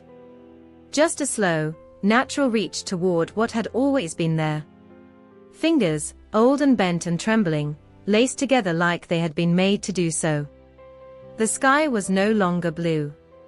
It wasn't gray, either. It was something else, colorless, weightless, like the moment before sleep. Baucis felt her knees weaken. Not from pain. Not from fear. From surrender. But she didn't fall. Philemon steadied her. And when he stumbled, she held him up. Their strength wasn't what it had been, but it was enough to keep each other standing. They turned slowly, toward the doors that had never needed to be closed. Toward the altar that never stopped glowing. Toward the place where love had been made sacred. And the walls, they wept. Not water. Not tears. Just a sound, a low groan, as if the temple itself mourned what it already knew. Baucis touched the altar once more. Her fingers brushed the wood like a final kiss. She leaned her forehead against it. Whispered something only the gods would understand. Then she turned. To him. His eyes were wet. Not from sorrow. From knowing. He reached up, brushed a strand of silver hair from her brow, and for a second, just one, she was the girl he had first kissed under a crooked fig tree, lifetimes ago. He smiled. She smiled. And then, it began. No light split the sky. No voice thundered from the clouds. There was no blaze. No glory. Only a quiet cracking. Like a seed splitting open. Her feet rooted first. Not all at once. A pulse here, a curl there. She looked down and watched skin give way to bark. Watched wrinkles stretch into ridges. It didn't hurt. It felt like exhaling. Philemon reached for her, even as his own arms thickened. His joints stiffened. His elbows twisted toward the sky. But he still reached. Still touched her cheek one last time, before the wood covered his hand. Their spines bent, slowly, sweetly, as if bowing to something greater than gravity. Branches burst from their shoulders, not violently, but as naturally as breath. Leaves unfurled where once there had been veins. Their eyes closed, not in fear, but in gratitude. And even as their lips could no longer move, the shape of a smile remained. They did not scream. They did not beg. They had already asked the only thing that mattered. Let us not outlive one another. And the gods listened. Their legs became trunks. Their arms became limbs. Their backs bent toward each other, bark fusing where skin had once met in sleep. Their forms no longer separate, no longer two, no longer anything but one. An oak. A linden. Twisting together, breath to breath, bark to bark, root to root. And though their mouths were gone, their vow still echoed between the leaves, soft and eternal, together. Always. No wind shook them. No storm dared touch them. They stood, silent and sacred, a monument to love unbreakable and reward unmeasurable. And if you pass them, if you walk beneath the branches that wrap around each other like a final embrace, if you listen, you will not hear wind. You will hear a heartbeat. Two hearts.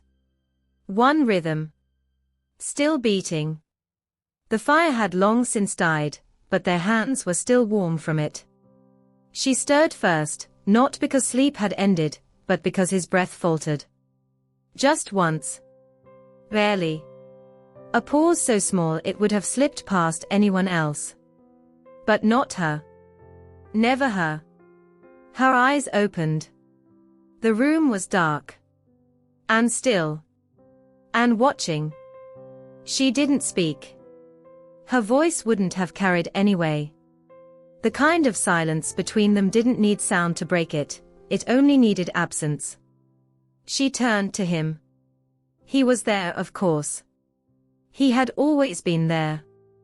Back curved, hand curled near his chest like he was holding the memory of her fingers. Lips parted just enough to let in the last traces of life.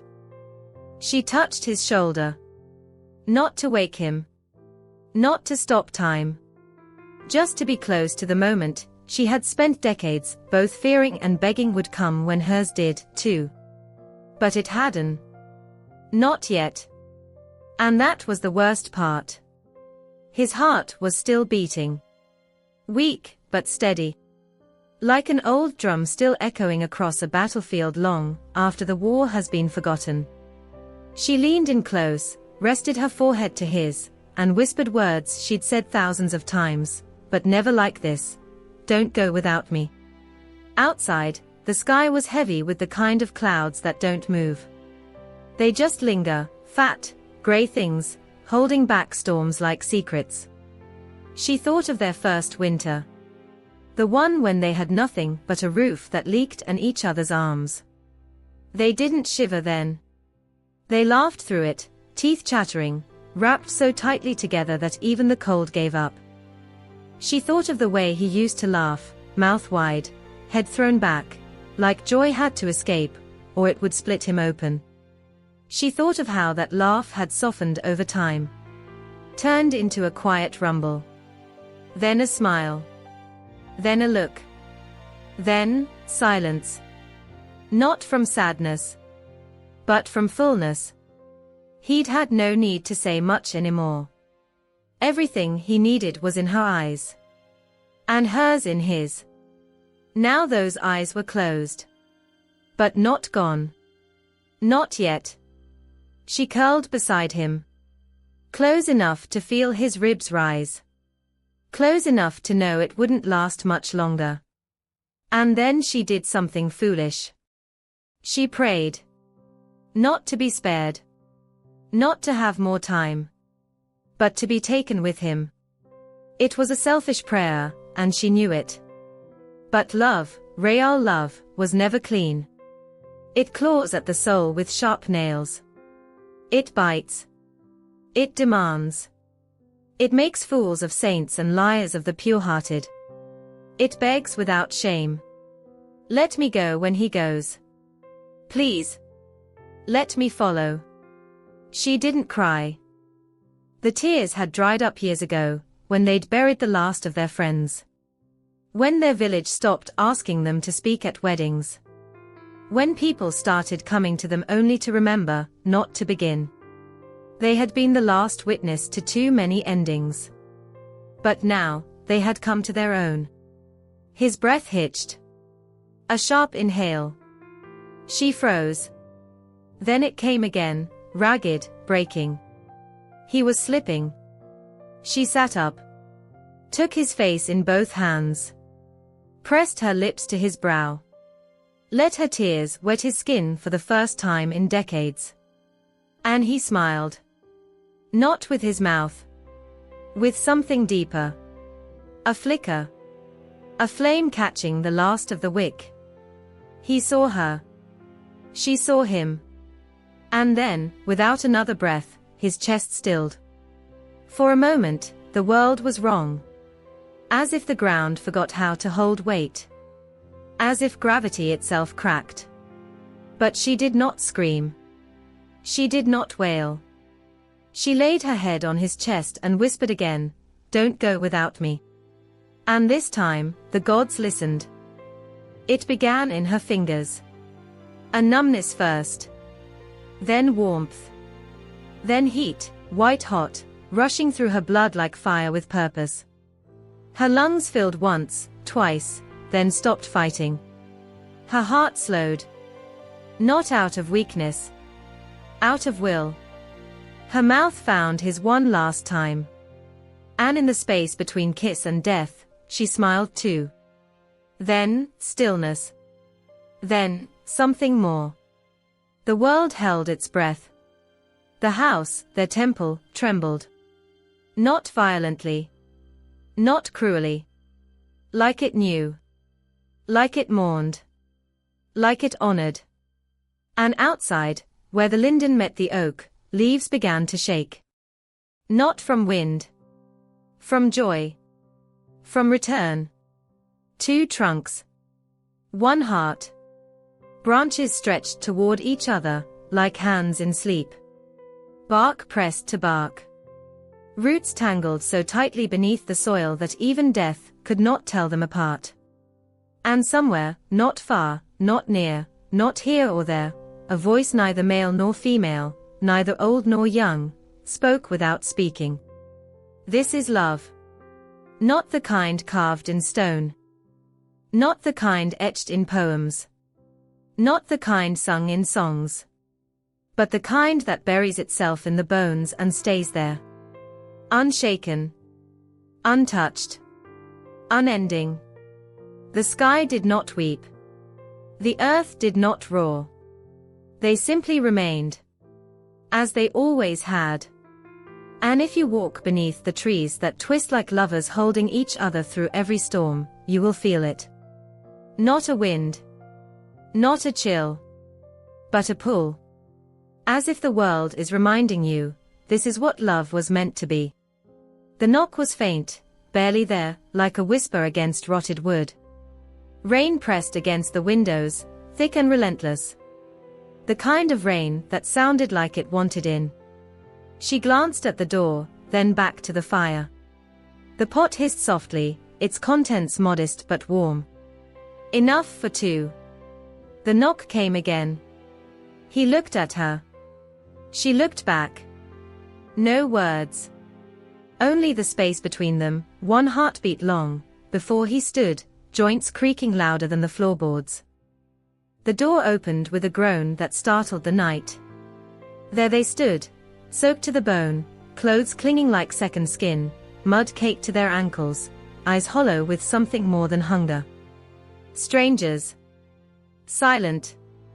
Not pleading. Not demanding. Waiting. She rose, already ladling soup into bowls. He stepped aside, letting them in. No questions. No hesitation. Just space being made where there was none. She handed them the bowls. Watched their hands shake as they took them. The woman's lips trembled as the steam kissed her face. The man exhaled once, as if the weight of the world had eased by a fraction. They ate. Slow. Silent. She gave them blankets that still smelled of last winter's cedar. He moved the woodpile closer to the hearth. The strangers did not speak. And neither did the old couple. Because they knew. Need doesn't always come with words. It comes in silence. In eyes that don't meet yours. In hands that don't ask. In the shiver someone tries to hide. And so they gave. Not out of wealth. Not out of pride. Because that's what love does when it sees emptiness, it fills it. Even if it has to pour itself out to do so. Later, when the bowls were empty and the fire had softened into coals, the strangers finally looked up. Their eyes were no longer hollow. They glowed. Not with light. With knowing. The kind that bends time. The kind that doesn't come from man. She felt it first. A shiver that wasn't cold. Like someone had walked across her grave and laid flowers there. He saw it in their eyes, recognition blooming like fire in a dead forest. Gods. Not myths. Not stories. Here. Sitting in his home. Warmed by his fire. Fed by his wife's hands. And he dropped to his knees, not out of fear. Out of reverence. She followed, her breath catching, her chest filled with something sharp and sweet. They had given what little they had. And it had been everything. But they did not bow for reward. They bowed because the moment demanded nothing less than awe. And the gods did not speak of riches. They did not promise gold, or power, or long life. They offered one question. One wish. Anything. And the old man did not ask to be young. And the old woman did not ask for beauty. They looked at each other, their fingers brushing, and their wish fell from their lips as one breath. Let us never be apart. The gods nodded. Nothing more. Nothing less. And left. But the silence that followed was louder than any thunder. Because the house shifted. Timbers groaned like a forest waking. Walls straightened, as if standing taller. The roof no longer leaked. The fire grew stronger, without more wood. The bowls, once chipped and worn, now gleamed faintly in the firelight. But the old couple did not notice. They looked only at each other. And everything else faded. Because true giving isn't a transaction. It's a release. A letting go. A pouring out of oneself without the need for return. And it changes the world, not with thunder, but with tenderness. Not with miracles, but with meals. Not with crowns, but with kindness. She stirred the pot again, though no one was hungry. He added another log to the fire, though no one was cold. And outside, the storm wept against the windows. But inside, there was warmth that no god could match. Because when you give with empty hands and a full heart, even the heavens stop and take notice. And sometimes, they knock on your door. The wind died all at once. No warning. No easing into stillness. One moment it howled through the hills, clawing at trees and tearing across stone, and the next, it vanished. As if the sky itself had inhaled and refused to exhale. The silence rang out like a scream. Crows fell quiet. Leaves froze in mid-rustle. Even the fire in the hearth seemed to hesitate, its flames shivering, uncertain. Something had shifted. Not in the earth, but in the unseen weight above it. The gods had turned their gaze. And when gods look, they do not blink. A man stumbled down the mountain path, hands blooded, face pale beneath the dust. He muttered to himself, words that didn't form, syllables that scraped the throat. Behind him, a village smoldered. Its laughter turned to ash. Its prayers choked in smoke. They had thought themselves untouchable. Their walls were high, their wine strong, their coins heavy in hand. They spat at the sky, dared lightning to strike. Mocked the whispers of old women, laughed at sacrifices offered on cracked altars. But justice walks on feet of silence. And it remembers. It waits. Not with rage. With precision. It watched them turn away the stranger with torn sandals. It watched them sneer at the hungry child, their bread still warm in hand. It watched them drain wine into the dirt rather than share a sip with the dying. And then, when the moment was right, it acted. Not with swords. Not with a roar. But with a stillness that made breath stop. With judgment that needed no voice. The man stumbled again, falling to his knees, dirt grinding into flesh. He wept now. Not from guilt. From fear. Because he knew. Too late. He had seen the old couple in the hills, sharing broth with strangers. Had watched their shack shine when the gods passed by. Had turned away, bitter and proud, clutching his gold like armor. And now the gold burned in his pocket. Heavy. Useless. The gods had given him time. Not to change. But to see what he had become. And that was punishment enough. Justice is not chaos. It is exact. For every cruelty, a price. For every kindness, a seed. For Baucis and Philemon, shelter given without measure, they were granted a temple in place of a roof, eternal service instead of a forgotten end. They asked for nothing. And received everything. For the town that slammed its doors and laughed at mercy, stone and flood and silence. The balance is not poetic. It is merciless. Because mercy must be earned. And when it is rejected, when the last grain of forgiveness is spat on, justice steps in. And it does not falter. It does not hesitate. It does not forget. Even now, the ashes of that village still hiss when it rains. No one dares rebuild. Roots refuse to take hold. The ground rejects even the weeds. The wind never returns. But in the hills, the temple stands. Quiet. Alive. Not in marble and gold, but in devotion. In memory. Baucis sweeping the threshold with hands worn from love. Philemon tending the altar, eyes soft with the wisdom of silence. They asked for no throne. No reward. Only each other. And they were given eternity. Because justice does not only punish. It uplifts. It sees. It waits for that one act, the one that isn't performed for reward or praise, but from the marrow of the soul. A crust of bread shared in darkness. A door opened without question. A blanket placed over a stranger's shoulders. Small things. Tiny acts. But to the gods, they burn brighter than stars. And so the scales tilt, not wildly, not with vengeance, but with care. A town raised. A home reborn. A man crawling through the dust, begging for a second chance. He reaches the steps of the temple. He screams their names, but no one answers. Because justice has already passed through. And what is done is done. He weeps at the roots of the trees that twist into each other, bark braided like hands forever clasped. Leaves fall like tears. The wind does not stir them.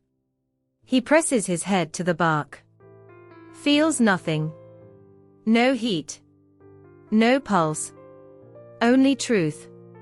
Cold. Final. And still fair. Because the gods are not cruel. They are watching. Always watching.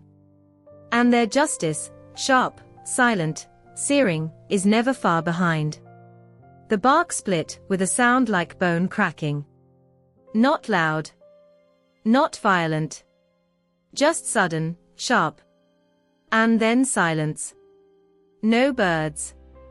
No rustle of wind. Just two trunks, once flesh, now wood, creaking into place like old souls remembering how to stand. The villagers who dared return, long after the flood swallowed their pride and the gods vanished behind clouds, never spoke as they passed the hill. They didn't breathe until they were out of sight. They didn't look directly at the trees. Because the trees looked back. Two of them, side by side, their roots tangled beneath the soil like fingers refusing to let go.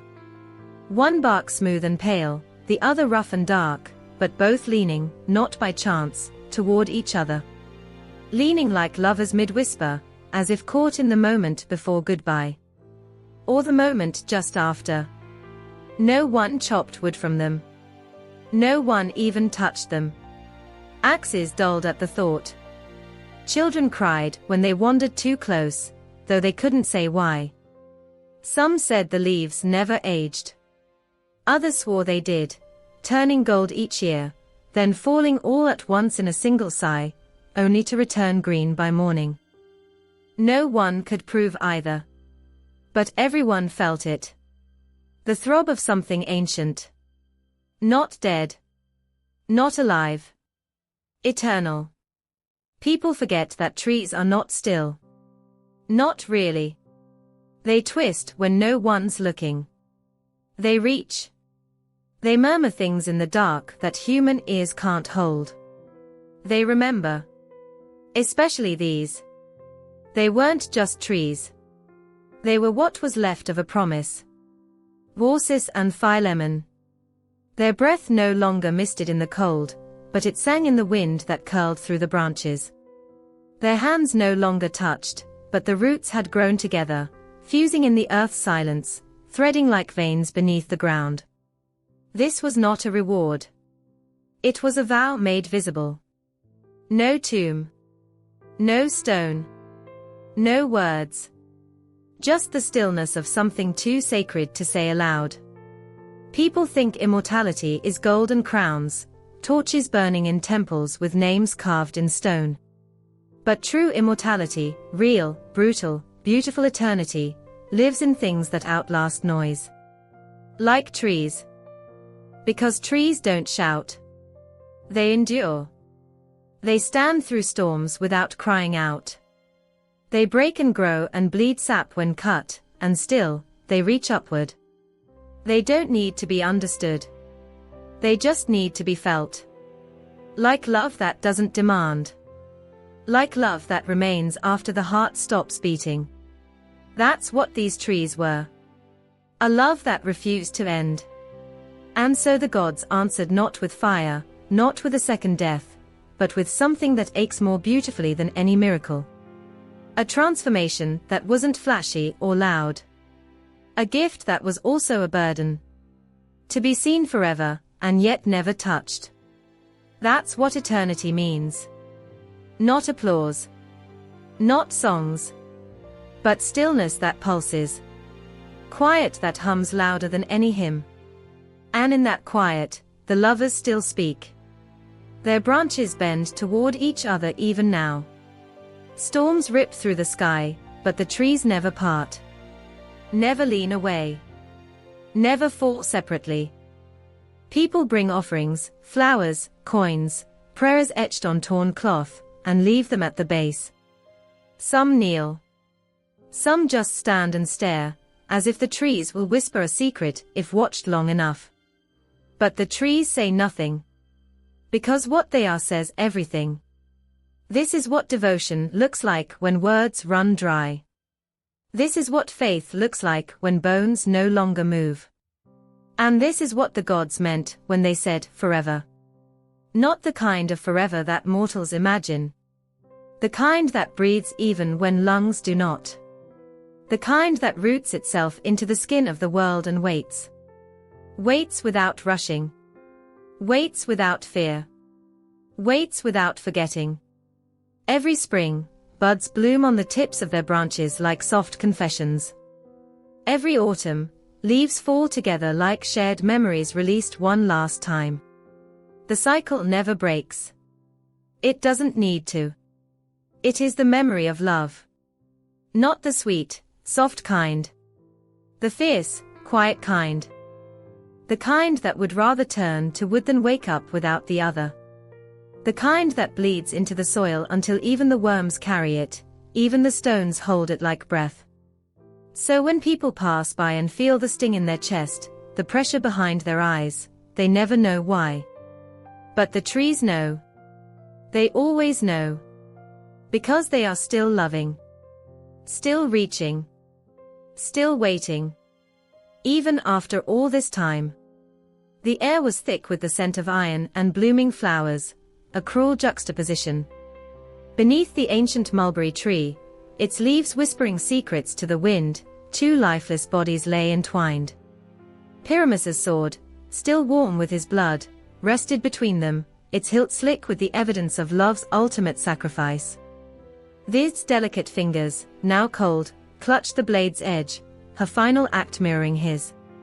The once white mulberries above dripped with crimson, forever stained by their tragedy. In the dim corridors of the underworld, Orpheus's lyre echoed mournfully. Each note a plea, each chord a tear shed for Eurydice. His music, so hauntingly beautiful, caused even Hades to pause. The god of the dead, moved by the depth of Orpheus's sorrow, granted a cruel bargain. Eurydice could follow her beloved back to the realm of the living, but he must not look back. With each step towards the light, the weight of doubt pressed heavier upon Orpheus's heart. The threshold neared, hope within reach, but the silence behind him screamed too loud. He turned. In that fleeting moment, Eurydice's eyes met his, filled with love and despair, before the shadows reclaimed her. Centuries later, in a humble cottage nestled amidst whispering trees, Baucis and Philemon welcomed weary travelers with open arms. Their table, though modest, overflowed with warmth and generosity. Unbeknownst to them, their guests were gods in disguise, testing the hearts of mortals. As the wine jug remained perpetually full, realization dawned upon the aged couple. Fearful they hadn't done enough, they sought to sacrifice their only goose, a creature they cherished like a child. But the gods, moved by such selflessness, stayed their hands. The village around them was submerged, punished for its coldness, but their home transformed into a temple of gold and marble. When offered any wish, they chose only to serve the deities and depart the world together. Years later, as their time waned, they stood side by side, feeling the bark envelop their skin, roots anchoring them together for eternity. An oak and a linden, intertwined, standing as testament to love's enduring power. Three tales, woven from the same thread of passion and devotion, yet each unraveling into its own tapestry of fate. Pyramus and Thisbe, their love forbidden by feuding families, whispered sweet promises through a cruel wall that kept them apart. Their plan to unite under the cover of night was thwarted by misfortune and misunderstanding, leading to a tragic end beneath the mulberry's boughs. Their blood seeped into the earth, turning the tree's fruit dark, a lasting reminder of love silenced too soon. Orpheus and Eurydice's bond transcended realms. His melodies could charm beasts and sway the hearts of gods, yet he couldn't conquer the cruel hand of fate.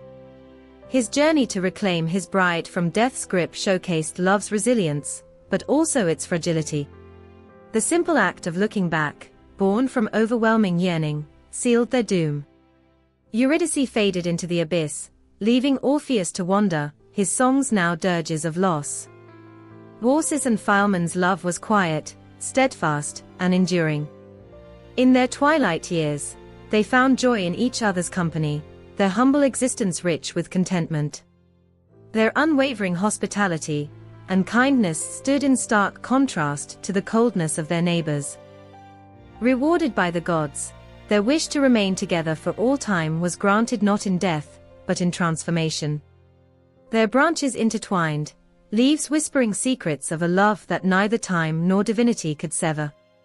These narratives, though distinct, share a haunting resonance. Love, in its purest form, challenges the very fabric of existence. It defies familial constraints, as seen with Pyramus and Thisbe. It dares to confront the finality of death, as Orpheus attempted. And it embodies selflessness, as Baucis and Philemon demonstrated. Yet, the gods' roles in these tales reveal the capricious nature of divine justice. They punish harshly, as with the drowned villagers, but also reward generously, granting eternal unity to the deserving.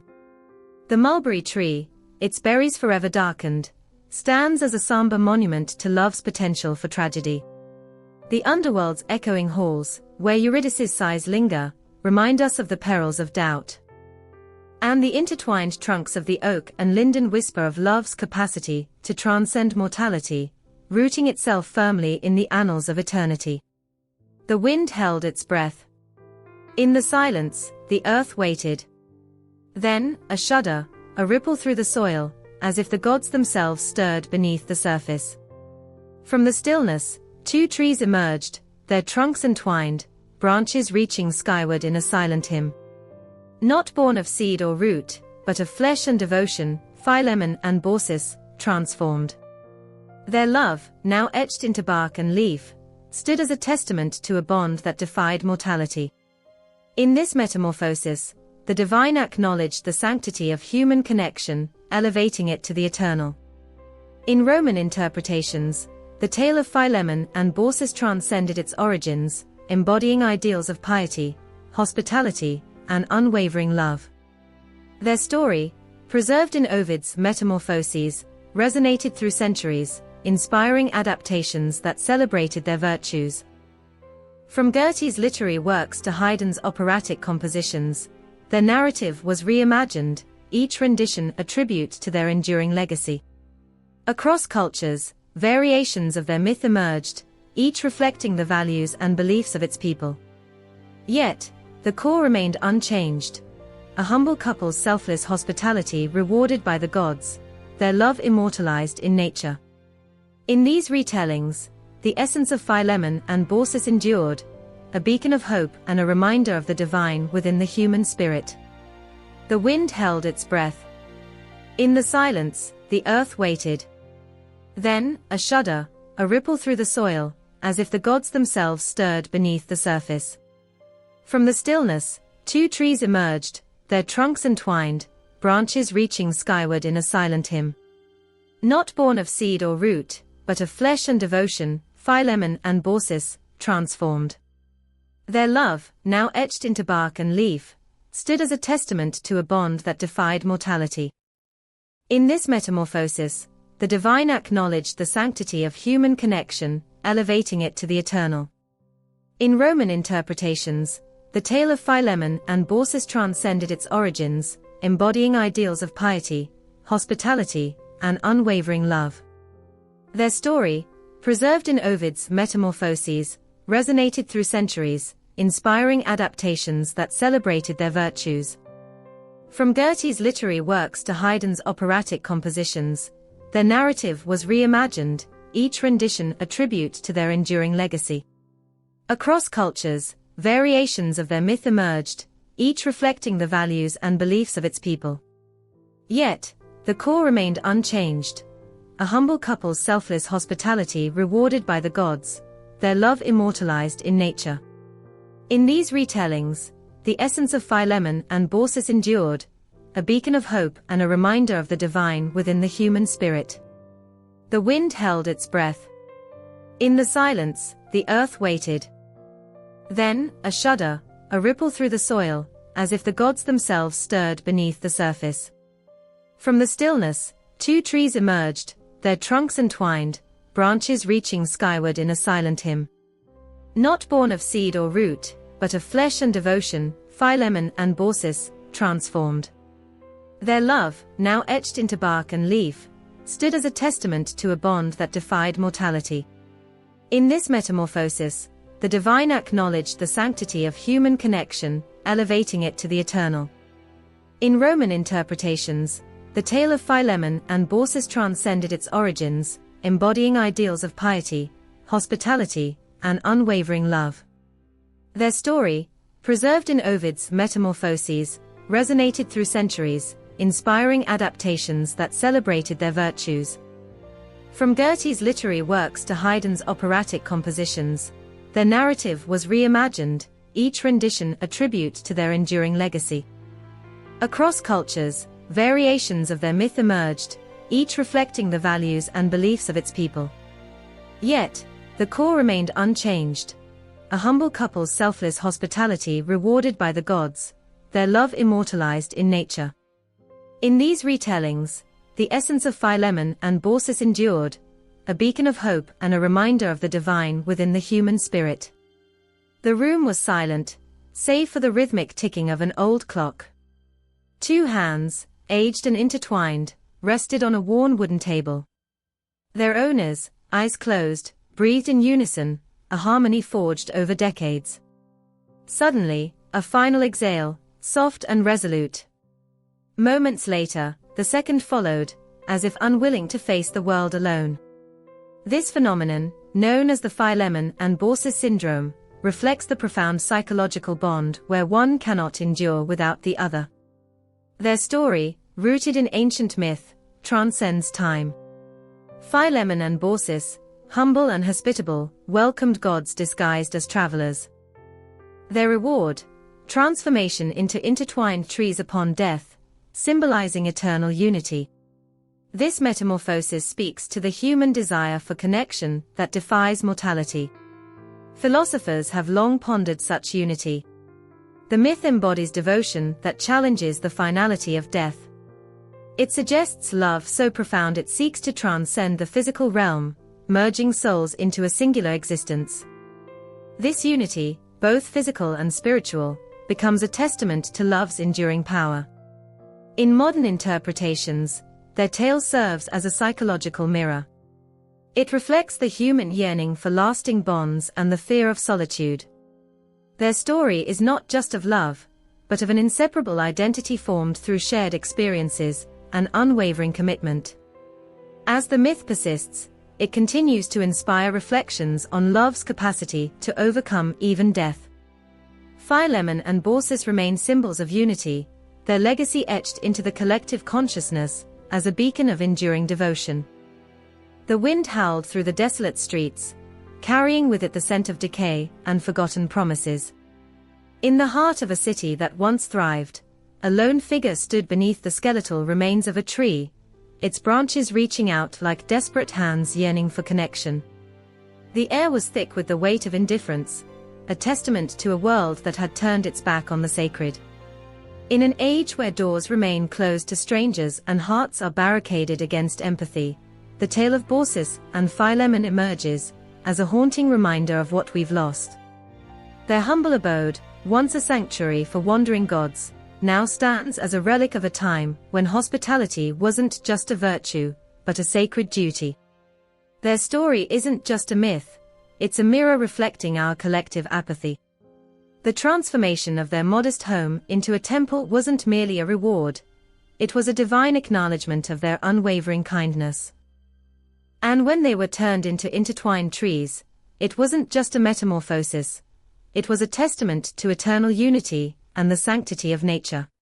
Yet, in today's world, where concrete jungles replace sacred groves, and screens supplant face-to-face connections, the essence of their story fades into obscurity. Trees, once revered as symbols of life and interconnectedness, now fall victim to deforestation and urban expansion. Their silent testimonies to time and resilience are drowned out by the cacophony of progress. The sacredness of nature, so deeply embedded in the tale of Baucis and Philemon, is now a whisper amidst the clamor of modernity. But perhaps, in the quiet moments, when the world pauses, and the wind carries the faint scent of blooming linden and sturdy oak, we can hear their story once more. A story that urges us to open our doors, to extend our hands, and to recognize the divine in every act of kindness. A story that reminds us that true hospitality transcends time, and the sacredness of nature is a legacy worth preserving. In the intertwined branches of ancient trees and the warmth of a stranger's welcome, the spirit of Baucis and Philemon endures, waiting for us to remember. The wind howled through the ancient trees, their gnarled branches twisting like the fingers of forgotten gods. In the heart of the forest, two trees stood entwined, their trunks fused in an eternal embrace. They whispered secrets to the night, tales of love, sacrifice, and divine retribution. These were not ordinary trees. They were the remnants of Baucis and Philemon, transformed by the gods as a reward for their unwavering hospitality. Their story, though rooted in Greek mythology, finds echoes in countless cultures across the world. In the arid deserts of Mesopotamia, the tale of Utnapishtim and his wife mirrors that of Baucis and Philemon. Chosen by the gods to survive a great flood, they are granted immortality for their piety. Their story, etched into the Epic of Gilgamesh, speaks of divine favor bestowed upon the righteous. Similarly, in the lush forests of India, the legend of Savitri and Satyavan tells of a devoted wife who confronts the god of death to reclaim her husband's life. Her unwavering love and determination echo the themes of unity and devotion found in the tale of Baucis and Philemon. Across the seas, in the icy realms of Norse mythology, the story of Sigyn and Loki unfolds. Sigyn, the loyal wife, remains by Loki's side as he is punished by the gods, catching venom in a bowl to ease his suffering. Her steadfastness amidst adversity reflects the enduring bond shared by Baucis and Philemon. In the rich tapestry of African folklore, the tale of Anansi and his wife Aso showcases a partnership where wit and wisdom prevail, highlighting the strength found in unity. These stories, though separated by geography and culture, converge on universal themes: love that defies death, hospitality that transcends material wealth, and the transformative power of devotion. They remind us that the human experience, with its joys and sorrows, is a shared narrative. The entwined trees of Baucis and Philemon stand not only as a testament to their love, but also as a symbol of the interconnectedness of human stories across time and space. Lightning cleaves the sky, a jagged wound of light in the blackness. The earth trembles, not from the storm, but from something older, something deeper. In the silence that follows, a whisper rises, not of wind, but of memory. A tale as ancient as the stones beneath our feet, yet as immediate as the breath in our lungs. The myths of Greece, born in fire and shadow, still live.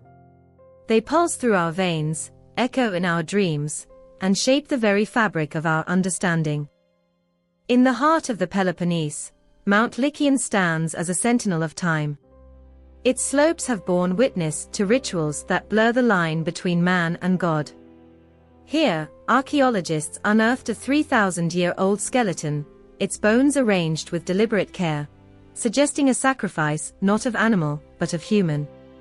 The ancients spoke of such rites, of boys offered to Zeus, their flesh mingled with that of beasts, consumed in a feast that transformed men into wolves.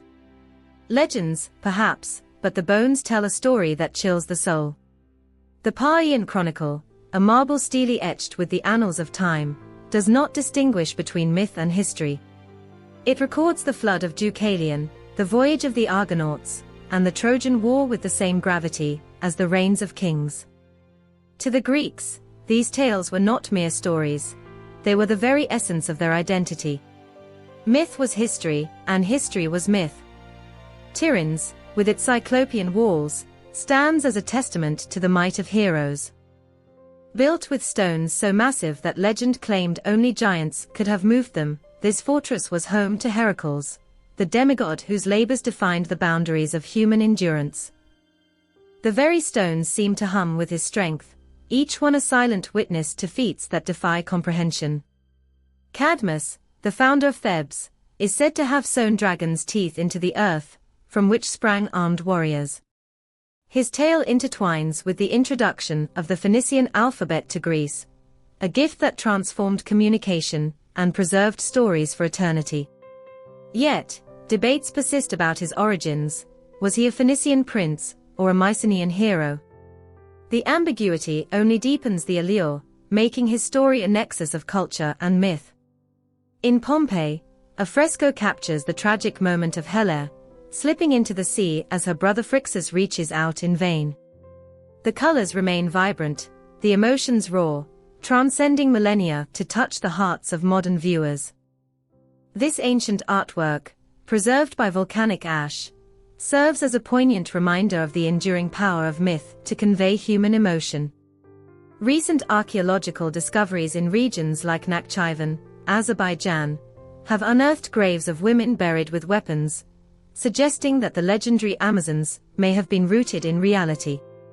These warrior women, long thought to be mere myth, now emerge from the shadows of history, challenging our perceptions and affirming the narratives passed down through generations. The resonance of Greek myths in contemporary culture is undeniable. From literature to film, these ancient stories continue to inspire and captivate.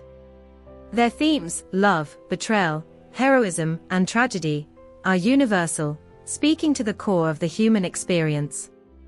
Modern adaptations, whether in novels, movies, or art, reimagine these tales, ensuring their relevance and vitality in today's world. As we stand amidst the ruins and relics, the echoes of ancient voices surround us.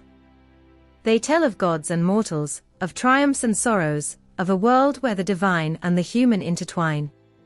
These myths, etched in stone and memory, continue to shape our understanding, reminding us that the past is never truly gone. It lives on, in stories, in stones, and in the very essence of our being. The air hangs heavy, thick with the scent of damp earth and the distant echo of a storm yet to break. In the heart of a forgotten forest, two trees stand entwined, their branches interlaced as if in an eternal embrace. Their bark, weathered and scarred, tells a tale older than time, a story whispered by the wind and carried through generations. In the hushed stillness, a single leaf trembles, then falls, spiraling downward like a silent tear. It lands softly on the moss-covered ground, joining countless others in a tapestry of decay and renewal. The forest holds its breath, mourning and celebrating in the same heartbeat. This is not just a tale of love, it's a testament to the enduring power of connection, a bond so profound that even the gods took notice. Baucis and Philemon, humble in their existence, offered hospitality not out of obligation, but from the depths of their hearts. Their simple act of kindness, a meal shared and a roof offered, became a beacon in a world often shrouded in indifference. Their reward was not wealth or fame but transformation, a metamorphosis that transcended mortality. As their village vanished beneath the wrath of divine retribution, their modest home became a temple, and they its eternal guardians. In death, they found unity, their souls entwined within the very fabric of nature, standing as sentinels of love and devotion. Centuries later, their story persists, etched into the collective consciousness, retold in hushed tones and grand performances. Artists have captured their essence on canvas, poets have woven their tale into verse, and philosophers have pondered the depths of their bond. Each retelling, a reflection of humanity's yearning for connection, for a love that defies even the finality of death. In the quiet moments between dusk and dawn, when shadows stretch long and the world holds its breath, their presence is felt. A rustle of leaves, a gentle breeze, the creak of ancient branches, all reminders that love, when pure and unwavering, leaves an indelible mark. The myth of Baucis and Philemon endures not because of its grandeur, but because of its simplicity.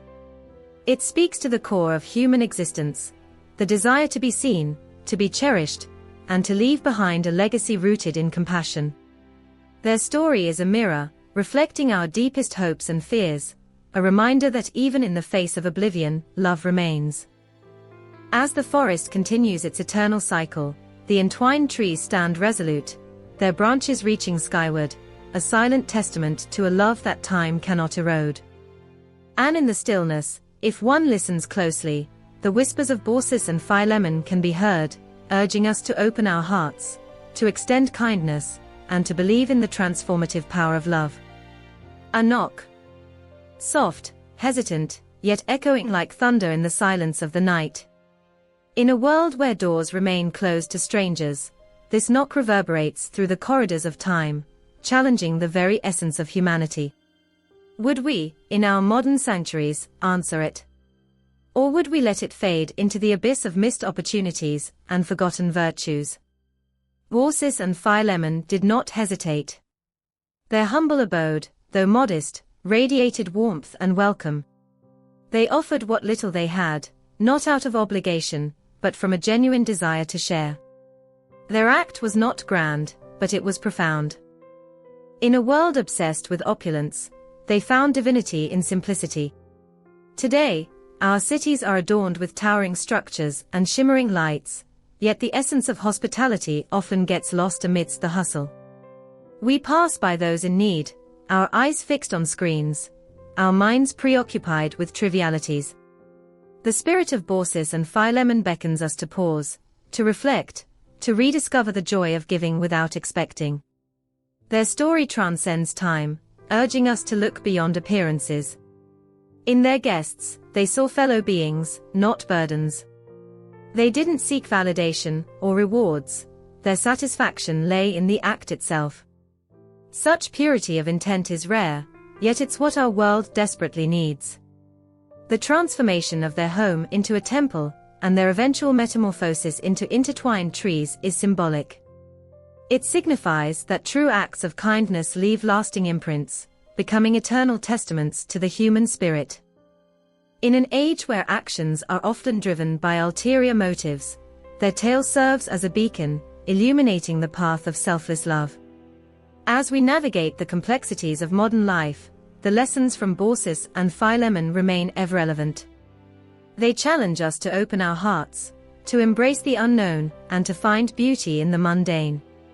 Their legacy is not just a myth, it's a call to action, urging us to rekindle the flames of genuine hospitality and compassion. The wind howled through the desolate village, carrying with it the scent of rain-soaked earth and the faint aroma of burning wood. Dark clouds loomed overhead, casting an ominous shadow over the crumbling cottages that once teemed with life. In the midst of this desolation stood a solitary tree, its branches twisted and gnarled, reaching out like skeletal fingers towards the heavens. Beneath its canopy, a figure knelt, weathered hands clasped in silent prayer, eyes closed against the storm's fury. This was the last vestige of a time long past, a relic of a world where gods walked among mortals and love defied even death itself. The tale of Baucis and Philemon is not merely a story etched into the annals of mythology, it is a testament to the enduring power of love and the sanctity of hospitality. Their humble abode, a modest cottage nestled amidst the rolling hills of Phrygia, became the stage for a divine encounter that would echo through the ages. When Zeus and Hermes, cloaked in the guise of weary travelers, sought refuge from the storm, it was Baucis and Philemon who welcomed them with open arms and generous hearts. Their meager provisions were offered without hesitation, their warmth and kindness shining through the gloom like a beacon of hope. As the gods revealed their true identities, the couple's faith and devotion were rewarded beyond measure. Their cottage transformed into a grand temple, a symbol of their unwavering piety and love. Yet, it was not the splendor of the temple that defined their legacy, but the simple wish they made, to die together, so that neither would have to live without the other. In their final moments, as their bodies intertwined and transformed into a pair of majestic trees, their love became eternal, rooted in the very earth they once called home. This myth transcends time and culture, resonating with the universal themes of love, sacrifice, and the human capacity for kindness. It serves as a poignant reminder that true hospitality is not measured by wealth or status, but by the sincerity of one's heart. In a world increasingly divided and disconnected, the story of Baucis and Philemon challenges us to open our doors, to share our tables, and to embrace the strangers among us with compassion and grace. Their tale also invites us to reflect on the nature of love, a force so profound that it can transcend the boundaries of life and death. In their unity, Baucis and Philemon exemplify a love that is selfless, enduring, and unbreakable. It is a love that does not falter in the face of adversity, but grows stronger, taking root in the very fabric of existence. Their transformation into trees is not an end, but a continuation, a living testament to the power of love to endure beyond the mortal coil. As we stand beneath the canopy of their intertwined branches, we are reminded that the stories of old still hold relevance in our modern lives. They beckon us to look beyond ourselves, to recognize the divine in the everyday, and to cherish the connections that bind us together. In the legacy of Baucis and Philemon, we find not just a myth, but a mirror, reflecting the best of what humanity can be when guided by love, humility, and an open heart.